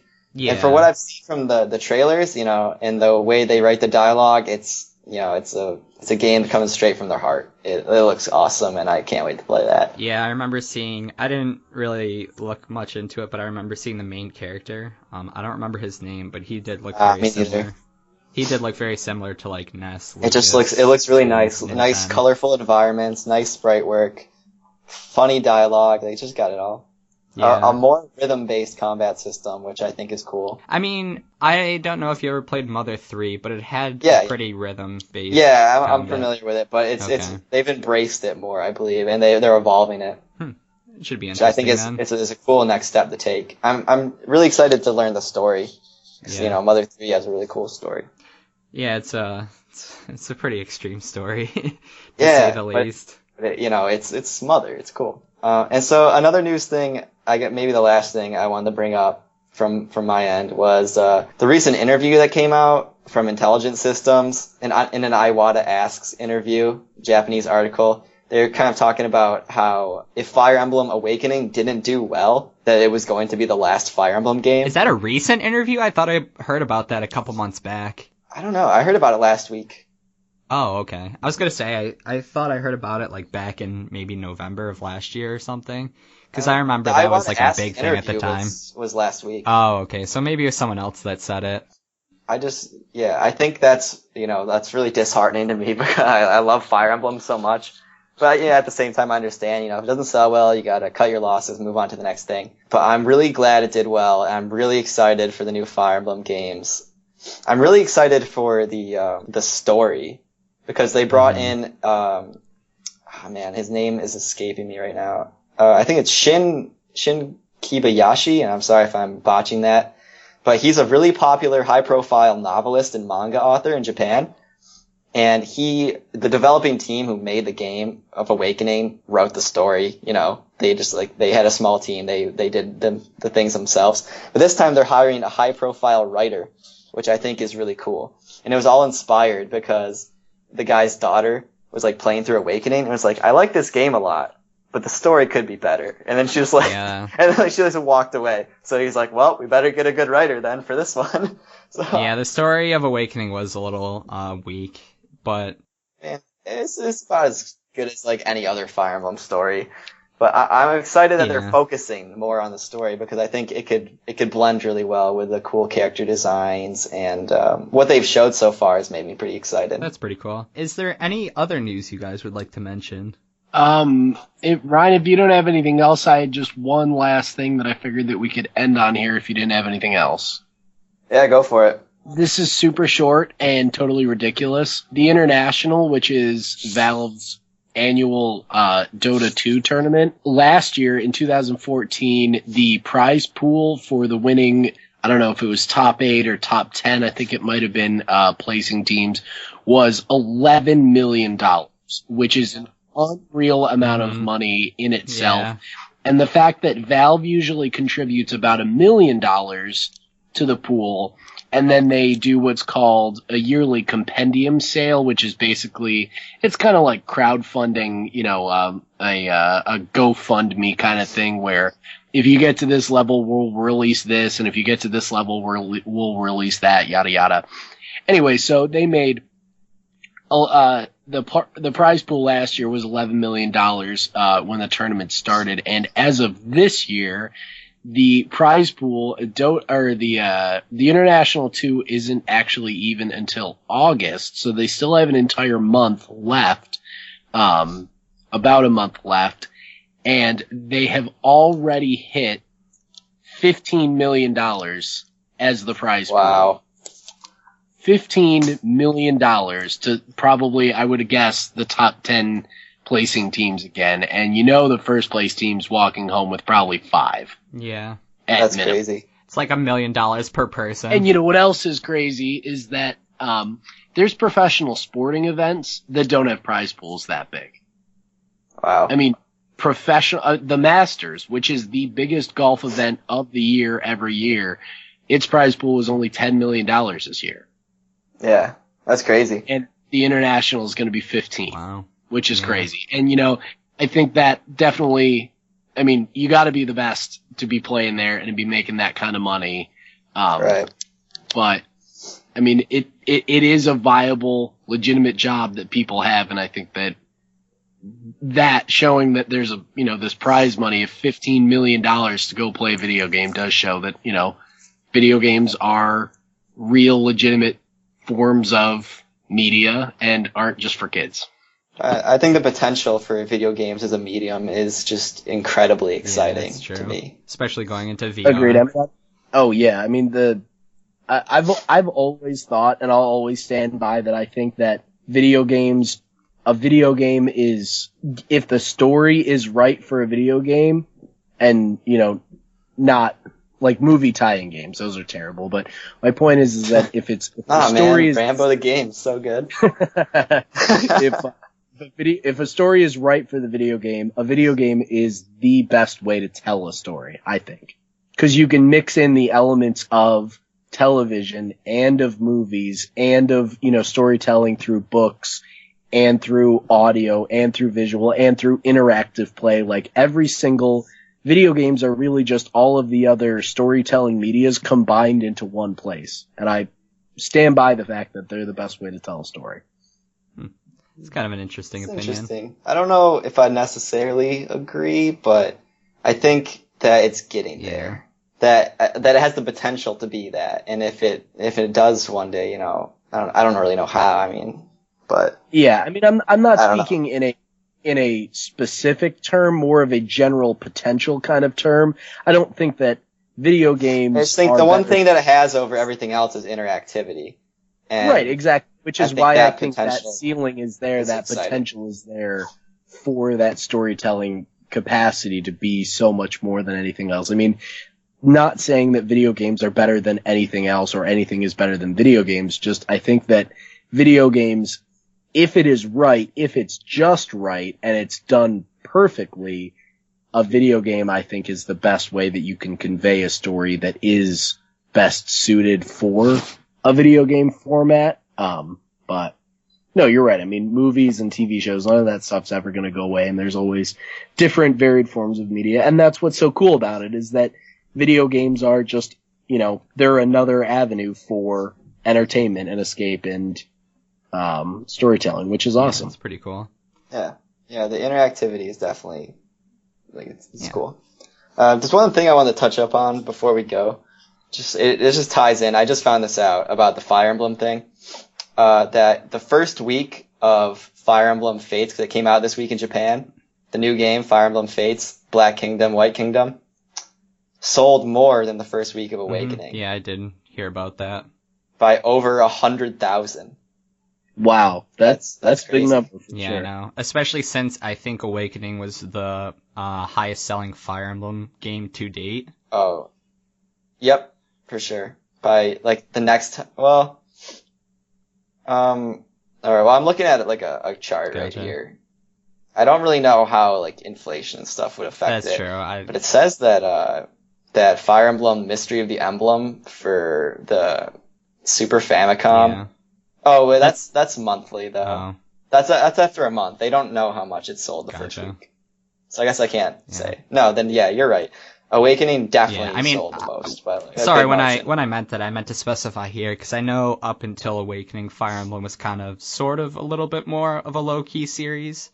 Yeah, and the next highest selling one besides Awakening was Shadow Dragon. Which terrifies me to no end, since that game is garbage. Game is pretty Yeah, bad. it sold way more than Path of Radiance and Radiant Wow. Dawn, which is shocking Yeah. to me. Well, not really. I guess those are pretty low key. Yeah. But I think those are. I love Path of Radiance, the GameCube. It's a great game. I just like that story. I really just like Ike. We like He's my Ike. boy. Yeah, I like Ike. I don't know about you.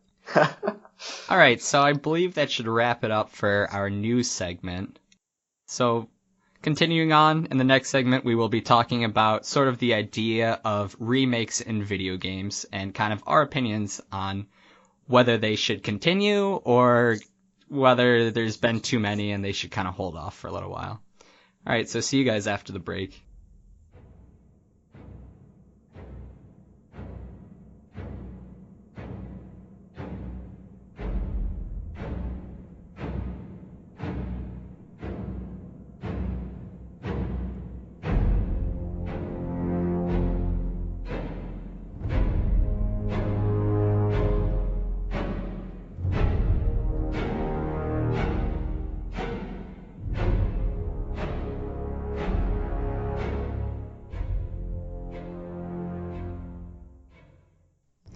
Alright guys, we're back for the second part of the trivia segment. The question from the first part was, which one of these Gandalf lines is not only a spoken phrase, but also an achievement in this game? And the answer is actually letter B, fly you fool. If you got it right, then hats off to you, and enjoy the rest of the cast.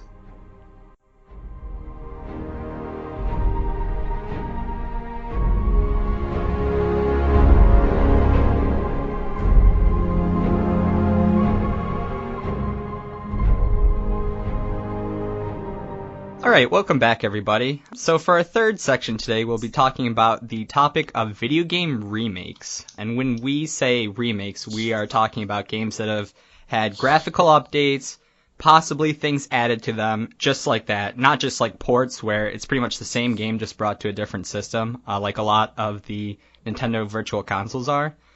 So some big more popular remakes that have come out are the Dragon Quest 1 through 6s on the DS, the Halo 1 and 2 remasters, the Pokemon games being generations 1 through 3 as of right now, and as of recently, also Final Fantasy VII has been announced to be remaked. Yeah. So personally, I do not like the idea of remakes. I'd rather a company do like a completely different game. But at the same time, I can't really say that I don't like that because I think there are actually a lot of great remakes out there. Yeah. I mean, we didn't mention this one, but one of my favorite remakes of all time is the Metal Gear Solid Twin Snakes for GameCube. I mean, that's I love honestly it. what I was going to lead with was Metal Gear Twin Solid Twin Snakes. Snakes. Yeah. Dude, yeah, we're on the same wavelength. That's a true. great That's game. true. Some of my favorite remakes have to be, off the top of my head, probably Heart Gold and Soul Silver, because that actually added like 4 extra routes, plus like the Safari Zone, plus like 3 new legendaries or something, being like the Gen 3 legendaries. Or Final Fantasy IV for the DS, because that actually is, I think, the first time that America got like the Japanese difficulty. Yeah, For those right. for those who don't know, Final Fantasy IV, when it came over to America, it was dubbed Final Fantasy II, and at the time Square Enix thought that Americans really couldn't handle the difficulty, so they toned it down a little bit. But when it came back out on the DS, they bumped it back up to the difficulty, and it just got a huge graphical update in general. Along with like this weird multiplayer thing where you could like train your little Moogle and battle against other people, but I didn't really delve too far into that. So yeah, besides Twin Snakes, do you have any remakes you guys would like to list Yeah, off? this is great GameCube title, Twin Snakes. It's No, I mean, okay, so besides Twin that, Snakes, there is Metal Gear Solid did a remake called The Twin Snakes, and it's on the GameCube. And honestly, it's probably one of the best ones I can think of. I don't know about you, Jaeger, but that's one of my favorites for sure. I've got a couple. Can't remember the name of it right now. The Castle of Illusions, yeah, the Mickey Mouse game. They re-released it on the PSN. And it was like a old Sega Genesis platformer. Oh, right, yeah. Yeah, and it was a really cool reimagining of it. I liked it a lot. And what else? I'm also a pretty big fan of Pokemon Heart Gold, Soul Silver. Those are great. Besides that, oh, you know what else is really good? The Metroid Zero Mission. Oh, Game that Boy actually Advance. is really good, just because it adds like a whole, like, another section to the end of it, which I actually kind of want to go through and play that game sometime, because I beat the original Metroid, but it looked like going through at the end. It's a really cool, just bringing it to the 16-bit, kind of that stylistic, like, SNES look. I'm a big fan of that one. I don't know. There's a lot about the game I like. It's like 1,000 times more enjoyable to me than the original. And the recent remakes of Ruby and Sapphire are pretty cool, I guess. Yeah, those are pretty good. I mean, I know Will really likes the Ruby and Sapphires. I, on the other hand, am not a big fan. And while they do... Sorry, just the Ruby and Sapphire. And while they do fix a lot of the things that the original kind of didn't really sit well with me, like backtracking, they were like very adamant about fixing that by making it so your rival is like, hey, we're going to the same town, you want to hitch a ride? And then it just brings you to where the next place you need to be. They also they bumped down the water encounters to like half of what they normally are in a Pokemon game, because like half the world is water. But besides that, I'm still not a big fan of like the Pokemon in the region and just a couple other things. But they are a vast improvement over the originals. Well, just to jump in here, I would say I would be remiss in not defending Ruby and Sapphire as the best of all of the Pokemon games. But I would say that, I think the remakes in general, the remakes for all of the Pokemon versions are really well done, and they're done with care and attention and with a goal of making a really good remake, making a good remaster that, isn't just, hey, like, how do we slap this game onto the newest whatever, basically a port, calling it a remaster and charging, $40 for it or whatever. So I think, to not get into too much of the debate of gold, silver versus ruby, sapphire or whatever, but just that all of them, I think, are really, really great remakes. And even the original ones, even the Fire Red and Leaf Green and stuff are really, really well done. Those are great. I think that it's nice that so far they've done 3 generational remakes, and all 3 of them have been really, really good. And they've definitely shown, like, how to do a remake right. And I wanted to talk about the Halo 1 remake. Yeah, I haven't had any experience with those at all, so. Well, it's kind of interesting because they came out with the Halo 1 remaster, and then they also did, like, the Master Chief Collection for the Xbox One, which has the remastered version of Halo 1, the remastered version of Halo 2, Halo 3 in HD, and then obviously Halo 4, just with the optimized graphics for the Xbox One, and some other stuff that's in there that's all, just cool Halo stuff that they threw in. But I would say that the first Halo remake was really, really, really great, and definitely something that they didn't just throw together or do just because somebody was like, hey, this is a good idea. I think it was something that the community that likes the Halo fan base probably was asking for, and they did a really good job with it. And they have a really cool feature where when you're playing it, you are playing with the new graphics, and it's built off of the engine that they built Reach off of. And while you're playing it, I think it's the back button or something like that. I'm pretty sure that's what it is. You press that, and it snaps you directly into the original graphics of the game. You can basically turn the HD remake off in-game without pausing, without reloading, and you can see all the actual, like, real-life differences. Like, you can be fighting an elite and then just hit the back button, and then all of a sudden he's either, an elite from the remake version or one of the originals. That's which really I think cool is so cool and so simple yet so complicated, but just such like a nice touch that they added there, along with the game being really, really smooth. And I mean, there's games that are timeless and are classics and you're going to play them forever, but graphics and, just smoothness of gameplay and stuff, like, that's up to you, how you feel, whether that's which of those is more important. But I would say that games do age regardless of your feelings towards graphics or smoothness being important, and it's nice to be able to go back and play something like Halo, something so great, but with all those nice little added modern day features and modern day graphics and stuff, which is really cool. Yeah, I mean, I wouldn't be able to experience some of the best games if it weren't for, like, ports, reboots, and remakes. Like, the first time I ever played the original Mario trilogy for the Nintendo was through, like, the Game Boy Advance remakes of them. So I think that it's important to, introduce new gamers into, like, why these games are classic, but also giving them a new coat of paint sometimes. Yeah, and I think that's, like, the positive aspect of remakes.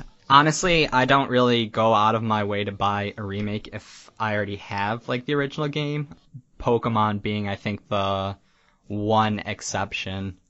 But it does really help other people who haven't really experienced either that game or that series, because it's kind of, like, in the case of Dragon Quest, a lot of them didn't come to America. Yeah. So it just, it just helps people kind of dip their hands in something new, I guess. Yeah, I mean, I think it's important that the fans of those games, because we played the Pokemon games growing up, we played Halo growing up, we played Metal Gear Solid, and to have HD remakes or full remasters or whatever it is, but just ones that are done right and properly and with, real attention to detail are important for not only the people who played those games as kids and remember them and have that nostalgia factor, but also, Ryan, like you were saying about how you didn't play the Mario games until you played them on the Game Boy ports of them, and they've even gone beyond that too. I mean, you can get those games on a GameCube disc, you can get those games in the Wii, like the Nintendo shop and stuff. You can get the ports of them. Well, you can now. You can or can't now? No, you can. Yeah. Right. Yeah. And that's what I'm saying. Back then they didn't. It was different. Yeah. But yeah, I mean, as of today, like generationally, they've taken like all those classic, foundation video games and have made them accessible for people who played them as kids, and also put them out there so people who nowadays are kids it's today. More about can get to them and access them and, enjoy them and really see like where video games roots came from, which is so important. Well, what I was just going to say is around, I don't know what generation of gaming the Game Boy Advance and like the GameCube would fall under, but before then, there wasn't really an outlet to, like the PSN or the Xbox Live Arcade or whatever. Nowadays, instead of thinking in terms of full remakes, most companies will just port the original game to these outlets instead. I know a big one of the first big ones I heard about was the original port of Castlevania Symphony of the Night when it came to the Xbox Live Arcade and the PSN.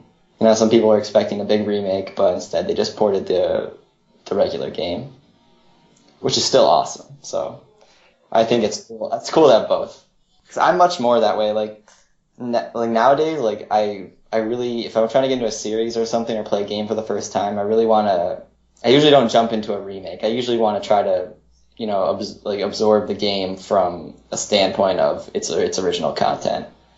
That's just a personal preference, but that's how I like to do it. Yeah, that's kind of like what I look into as well, but the thing that I also like about most of the remakes that I've kind of experienced is that they are taken from a old, console, and they've been giving a graphics update, and they've been put onto a portable system so I could, play them on the go or something, which makes it so, like RPGs, it makes it I know a lot all the Final easier. Fantasy remakes on Game Boy Advance are great. And so are the Mario ones. The graphical update they gave to Super Mario Bros. 2, which I think was the first in the Advance series, is stunning. It makes the game look 1,000,000 times better. Right. You can actually... Yeah, and they added some content too. I think they added a couple bosses, and they made it a little easier. You can find hearts on the ground. Or you just get hearts more easily.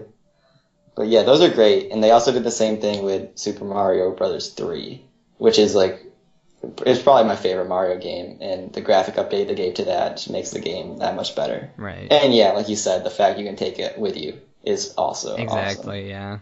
That's a big factor. But a big thing I liked about, non-portable remakes, my favorite one is probably Twin Snakes. Right. It's just, I don't know, they added a whole new mechanic, you can go into first person, and you couldn't before. Right. I think it just gives the game an interesting way to modernize it. I like remakes and, reimagining of games that have little mechanics that don't change the game too much, but just because there aren't really any other big changes, it stands out really well. A lot of people, myself included, the port of Resident Evil 4 on the Wii, because you can use motion controls. It's a small change. That's the only change, but it gives a really cool feel to the game because it works really well. Yeah, I guess. I don't know. I'm not a big fan of ports that add motion controls, and by that I mean the only ones I've played is the Metroid ones, and I don't really like those at all. I prefer the GameCube controllers. Yeah, I mean, me too, but I'm just saying, I think the RE4 was done really well, because the motion controls worked really well. Oh, okay. That's pretty cool then. It's kind of like what they did with, a cool evolution is the House of the Dead series. Right, to the arcades, then they gave you the shooter on whatever, systems that had joysticks, and you're like, okay, that's kind of cool, but it's not as cool as actually holding the gun. So then the Wii came out. Now you can use motion controls to pretend like you're in an arcade. Exactly, and then when it came to Steam, they turned it into Typing of the Dead, which is just an amazing reimagining of the House of the Dead series. I absolutely love it. Teach kids how to type by shooting zombies. Yeah, that's awesome. Can we talk about bad remakes? Sure, yeah. Yeah, that's actually the kind of the direction that I was going to head in. Okay, so we're talking about remakes. Are we talking about, series reboots, too? Sure, why what we're talking about? Yeah. But, I guess bring up would probably be the reimagining of the Devil May Cry series for that one, for DMC. Yeah. Right. That got a lot of negative backlash. Oh, okay. Is there any games that you guys would like to see remade with any additions that you could think of? I would really like to see, I know that it's probably not super, financially sound, and they probably won't do it, but just a handful of the original Game Boy games, remade and remastered, and maybe not just like a nice looking port of them, but maybe something, a lot more, maybe like a full on remake for taking games from the Game Boy and bringing them, to the 3DS or something like that. There's just like a couple hidden gems that I can think of that like weren't super, super popular or anything, but would be really cool as fully blown games with today's technology. The one that I'm thinking of is Camelot Quest, or Quest for Camelot. I played it as a kid and I like could never beat it, and it was super hard, and I remember like having a lot of fun with it and thinking that it would be really cool if I could like play it on my GameCube. So I think that it would be kind of cool if they went through, and maybe not even as like individual studios, but maybe if Nintendo just like looked back and like picked out a handful of them and, did something like that. That would be kind of cool. To see some of the old original Game Boy games that weren't the Pokemon games remade into, bigger and better versions of themselves. Yeah, totally. I think getting a smaller series remade into something where people will pay attention, or rebooted it into a series that will draw more attention. I'm always a big fan of that. I mean, some people would argue that the new DMC did garner in a new, wave of fans. It's kind of split. So there's always some positives. I'd be really happy to see a remake of any like old school like 16-bit era like Square RPG. I mean, they have done that, but if they could get like Chrono Trigger, or like Golden Sun or something, that's not a Square game, but it's one of my favorite series that they haven't done anything with in a while. I don't think the last game did that well. But if you were talking a lot about, we have been talking a lot about positives, and you were talking about like how there are good sides and bad sides, and I would say like the Pokemon series is a really great example of a really, really well done, positive, solid, all around good, remake series. The Halos, Metal Gear Solid, and I also wanted to mention the HD collection that's on the Xbox 360 for Metal Gear series. That's good. That is totally awesome, and is exactly the kind of bridge that you want for somebody that really likes those games, like me and Jaeger and you. Right. And you get to experience them. Is that getting into a different category though, of bundles of like collections? They're still kind of remakes, though. More like a collection. But I thought they were just HD updates. Oh, are they? Yeah, there's not really a whole lot new to them. They're really just HD ports. There's not really a whole lot. I wouldn't describe them as remakes. I would name drop a lot. Like all the Megaman Collection games are amazing. Right. Yeah. So I mean, that is a little kind of off topic of what we were saying. And all those Sega collections are good too. Right. But you were saying that there definitely are some negatives. There are some there's good sides and bad sides. Done, and like cash-ins, real simple, cheap, chintzy stuff where they just slap a new coat of paint on it, release it at full price, that sort of stuff. I've ever played was they ported the original Sonic the Hedgehog to the Game Boy Advance, and it just suffered from abysmal slowdown that crippled the game. Like it wasn't even worth playing. It's terrible. Luckily, they redeemed themselves recently. They just put out... Sega has like a deal with Nintendo where they're putting out a bunch of old Sega Genesis games on the 3DS through the eShop that they've given 3D enhancements, so you can play the games in 3D if you want. And it actually works really well, and it's pretty cool. And the Sonic the Hedgehog port they have of that runs really well. And all their other collections, too. They got a bunch of popular Sega games, like Streets of Rage, Space Harrier... There's just good stuff on there. So what other kind of negative ports have you guys experienced? Because I don't really do that much with remakes, and the remakes I have done have been actually pretty good. Yeah, I mean, obviously, if you know that something's negative and is poorly done or whatever, you're not going to like go out of your way to get it to experience how terrible it is, because that doesn't make any sense. This isn't exactly a port or really a remake. It's almost kind of like its own game in itself, but I would call it more of a reboot. And what I was thinking of in my head was two examples of a really, really great series reboot and a really, really bad series reboot. The really, really bad series reboot is, I don't know if it's the most recent, I'm pretty sure it's the most recent console release for the Castlevania series. The one that is, like, clearly just like a rip on a whole bunch of really current popular games. I think it's for the Xbox 360. And, you know, Are you talking about Lords of Shadow? Lords of Shadow, yeah, that's what it's called. And they clearly just lifted a bunch of things, you know, because they're popular and didn't really integrate them in any way. The game just suffers overall, and it's clearly hey, Castlevania is a popular series that people recognize, that people know. Why don't we just take this, we'll give it to some whatever studio, they'll make a remake, they'll throw in a bunch of tropes from current games today, and, you know, hopefully it'll sell. And the really, really positive, I think, is the most recent Tomb Raider series. Yeah.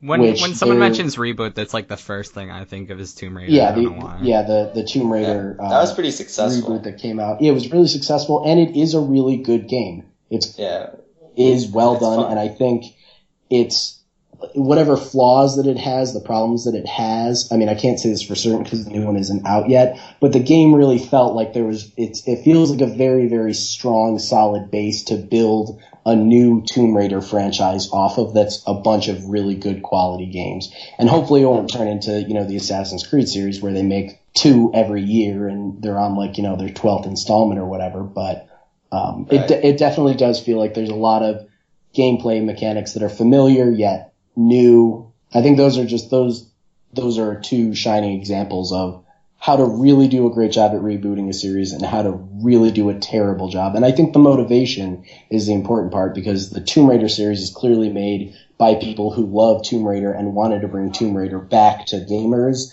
And Castlevania Lords of Shadows was Konami. Yeah, it was Capcom trying to get money. Yeah, now that's an interesting thing. Capcom trying to get money. Oh, wait. No. Sorry, you're right. Is it Konami? Yeah. Either of those 2 companies trying My to bad. cash Yeah, in. they kind of blending together at this point. Yeah, because they're both super greedy. But you know what I mean? I mean, I think the motivation... Speaking of reboots and reimagining, and Konami, can we talk about PT?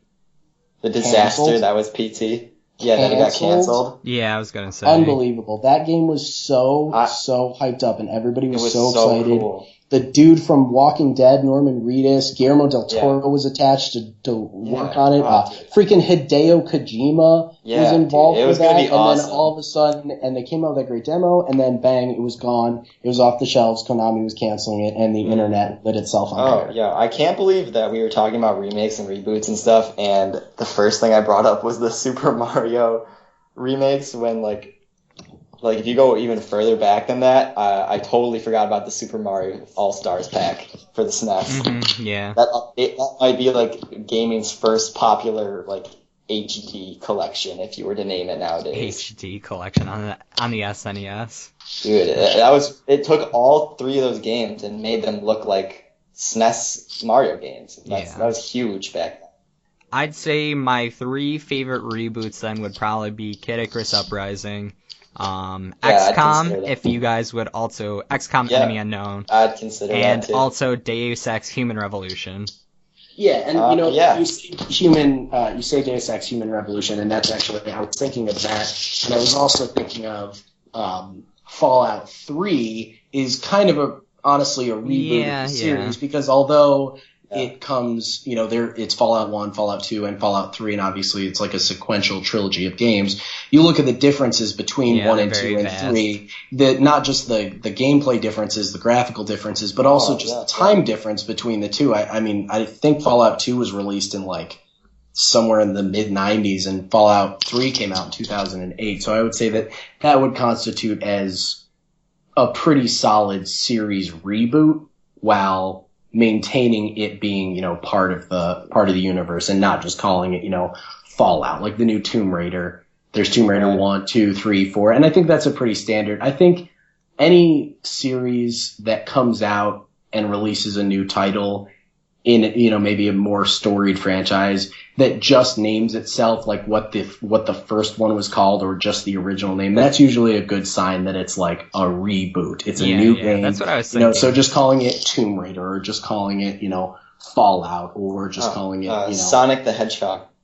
2006. Yeah. I mean, I think we were all thinking that when Burke said, "What's a terrible reboot?" And I would say that might be one of the worst reboots. Is that like really a reboot though? Because like, when was the last Sonic before that? Was it Adventure? No, sorry. I thought it was either Heroes or Shadow the Hedgehog. No, Shadow the Hedgehog, because it was Shadow's Sonic like Adventure, 2005, Sonic right, or something, 2. or 2004? Heroes It came was the after last main Sonic the game, Adventure, Sonic or game Sonic on the GameCube. Yeah. Shadow was the last one released.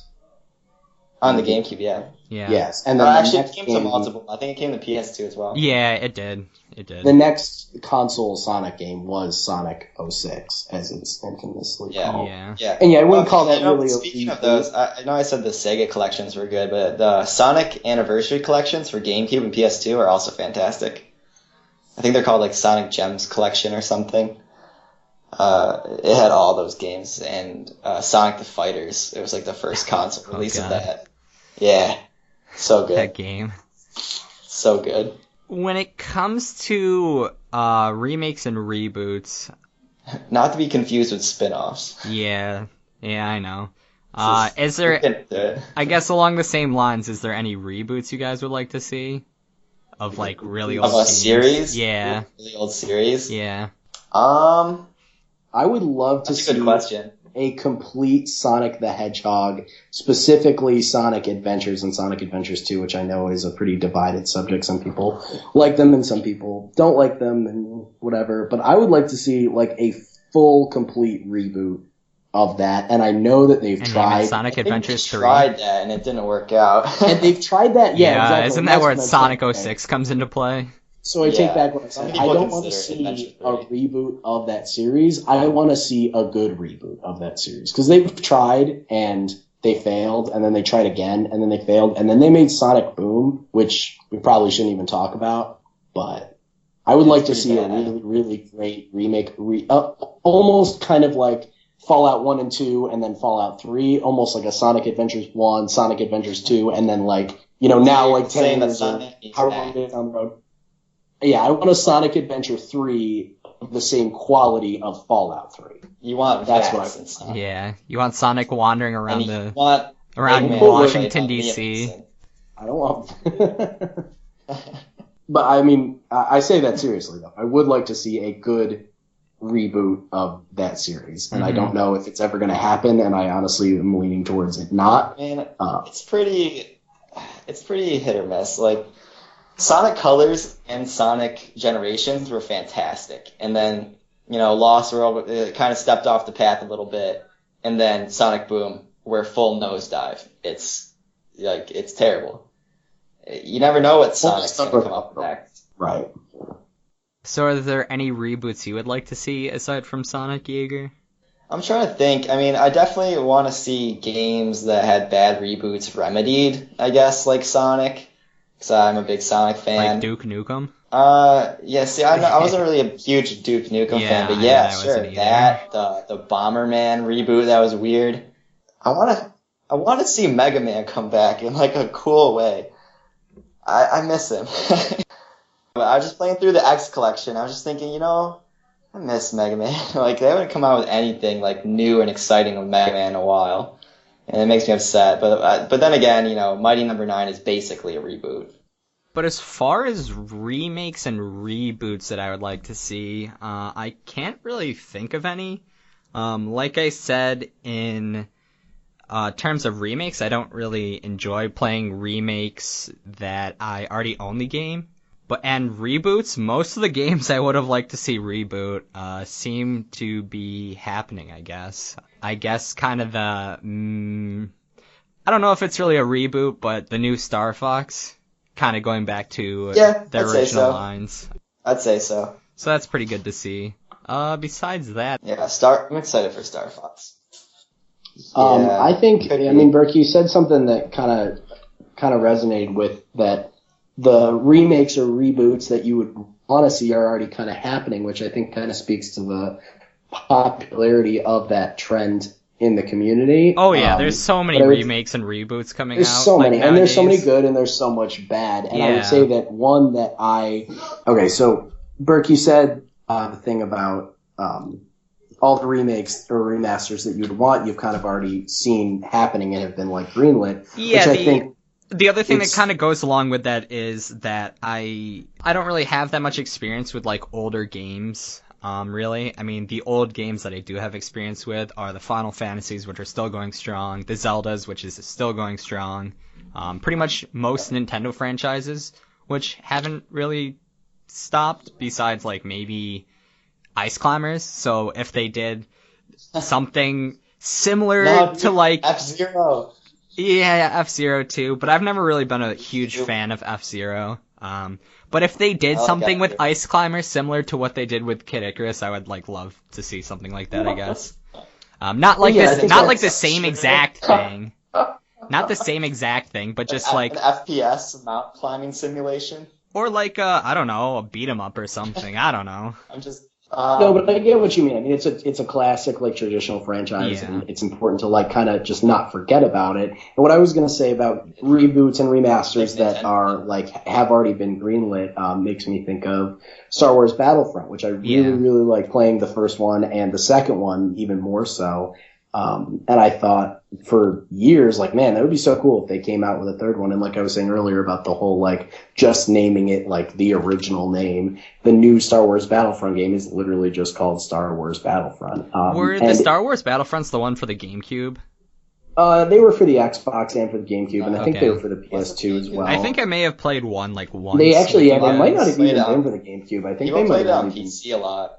Yeah. Oh, maybe but they were really, really great games, especially for the time, and I think that I've always wanted them to make a reboot of them, and people that like those games have, and I think now with the new consoles, it's going to be, I mean, hopefully it's going to be really good. We talked about in the earlier segment about how it looks exactly like Battlefield, because it's made by DICE, but I mean, I still think it'll be cool. It's Star Wars. I mean, it'll be cool. And piggybacking off of that, a much lesser known series, or even just kind of a game called Star Wars Jedi Knight Jedi Academy, which was for like the Xbox and the GameCube and stuff. And it's pretty dated at this point. It kind of looks like Star Wars Coder, but it was more of a first-person shooter and wasn't really a role-playing game. I think you could like upgrade a couple things and like change your outfits, but it wasn't a role player. It was much more of just a first-person shooter kind of thing. And it had a really cool arena and all that sort of stuff. And you played as a Jedi and you wielded a lightsaber and you used Force lightning. Like, it was awesome.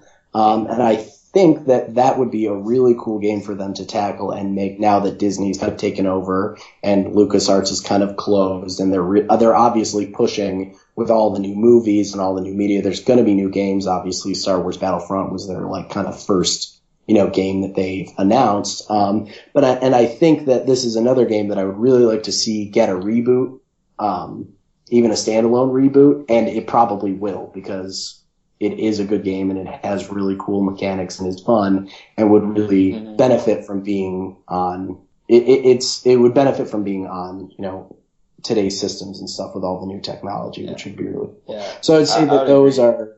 The Star Wars general franchise would be a video game franchise is something that I would more like Star Wars games. I'll buy them.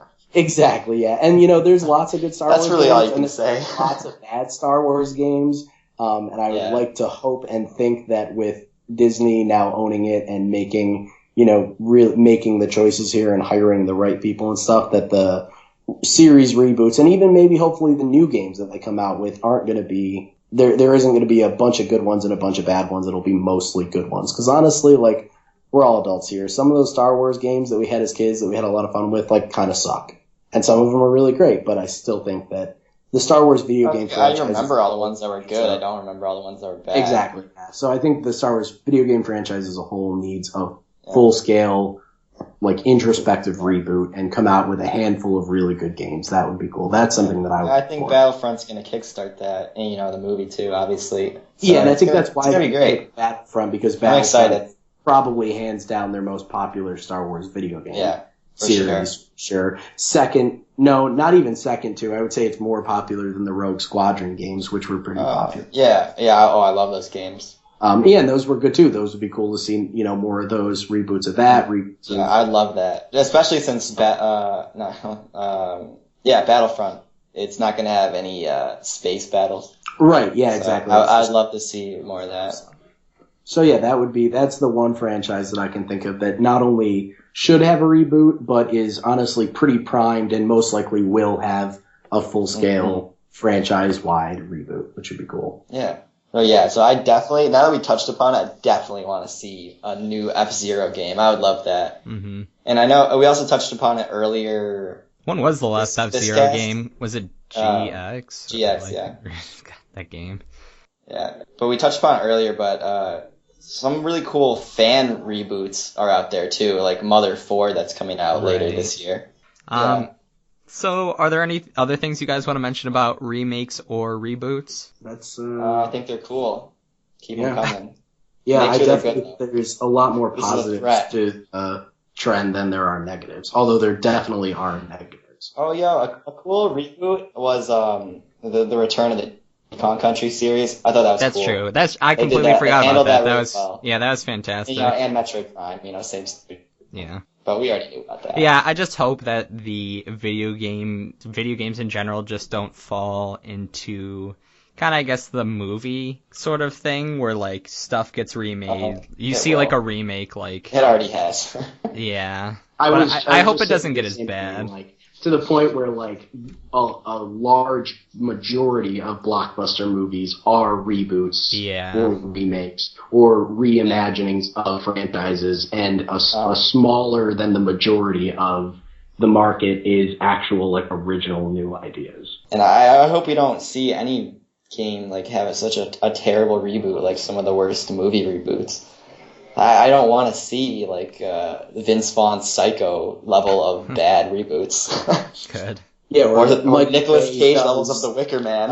Teenage Mutant Ninja Turtles. Yeah. Oh my Oh, god. God. Yeah, I mean, Transformers Bert, kinda you down do bring the up a shitter, good too. point that the video game franchise, it is a growing trend in it, but it's not nearly as serious as it is in movies today. I mean, it's nothing. It's just been around longer. I mean, Yeah, it has. And oh yeah, absolutely. And obviously, movies are.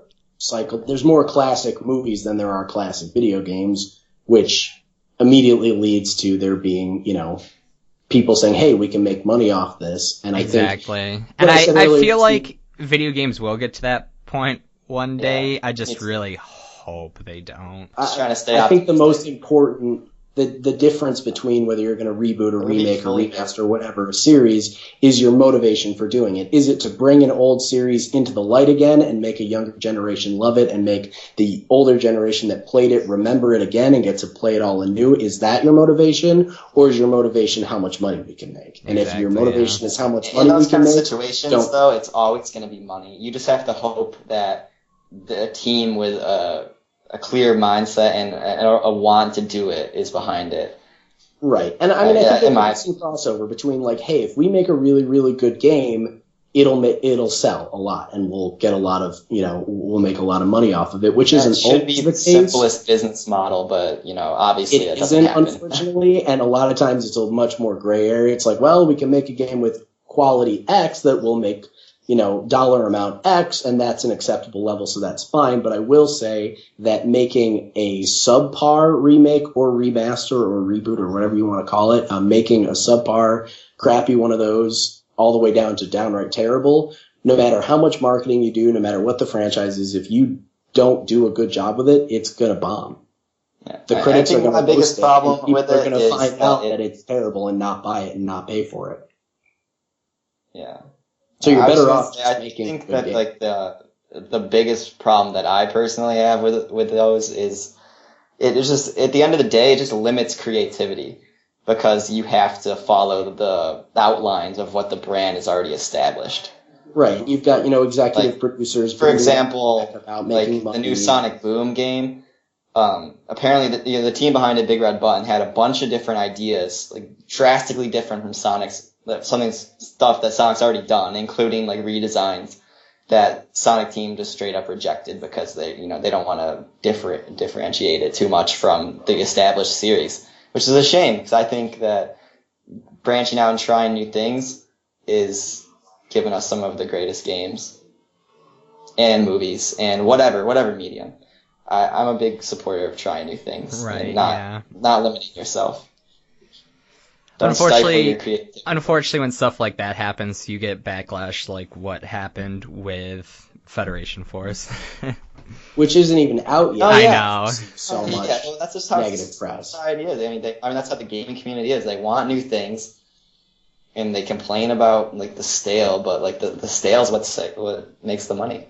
Right. Right. Exactly, And, this is not exactly the same, but I know Jaeger and I have talked about this. It's like when a popular band comes out with their first album and their second album, and it's, the sound is similar and everybody loved it. It's really great. And then their third album, if it's the same, everybody goes, oh, well, you just make the same music. And if it's different, everybody goes, you guys changed too much. You can't win. You can't win. Exactly. Yeah, you can't please and then 20 years later, there's always two opposing sides. An album that sounds just like their first album, and it's like they wanted to try that. Like, there's always those bands that capture, or game companies or whatever, anything that they capture lightning in a bottle with their first attempt, and then they can never recreate it. They spend the rest of their careers trying to catch the lightning again instead of trying new things.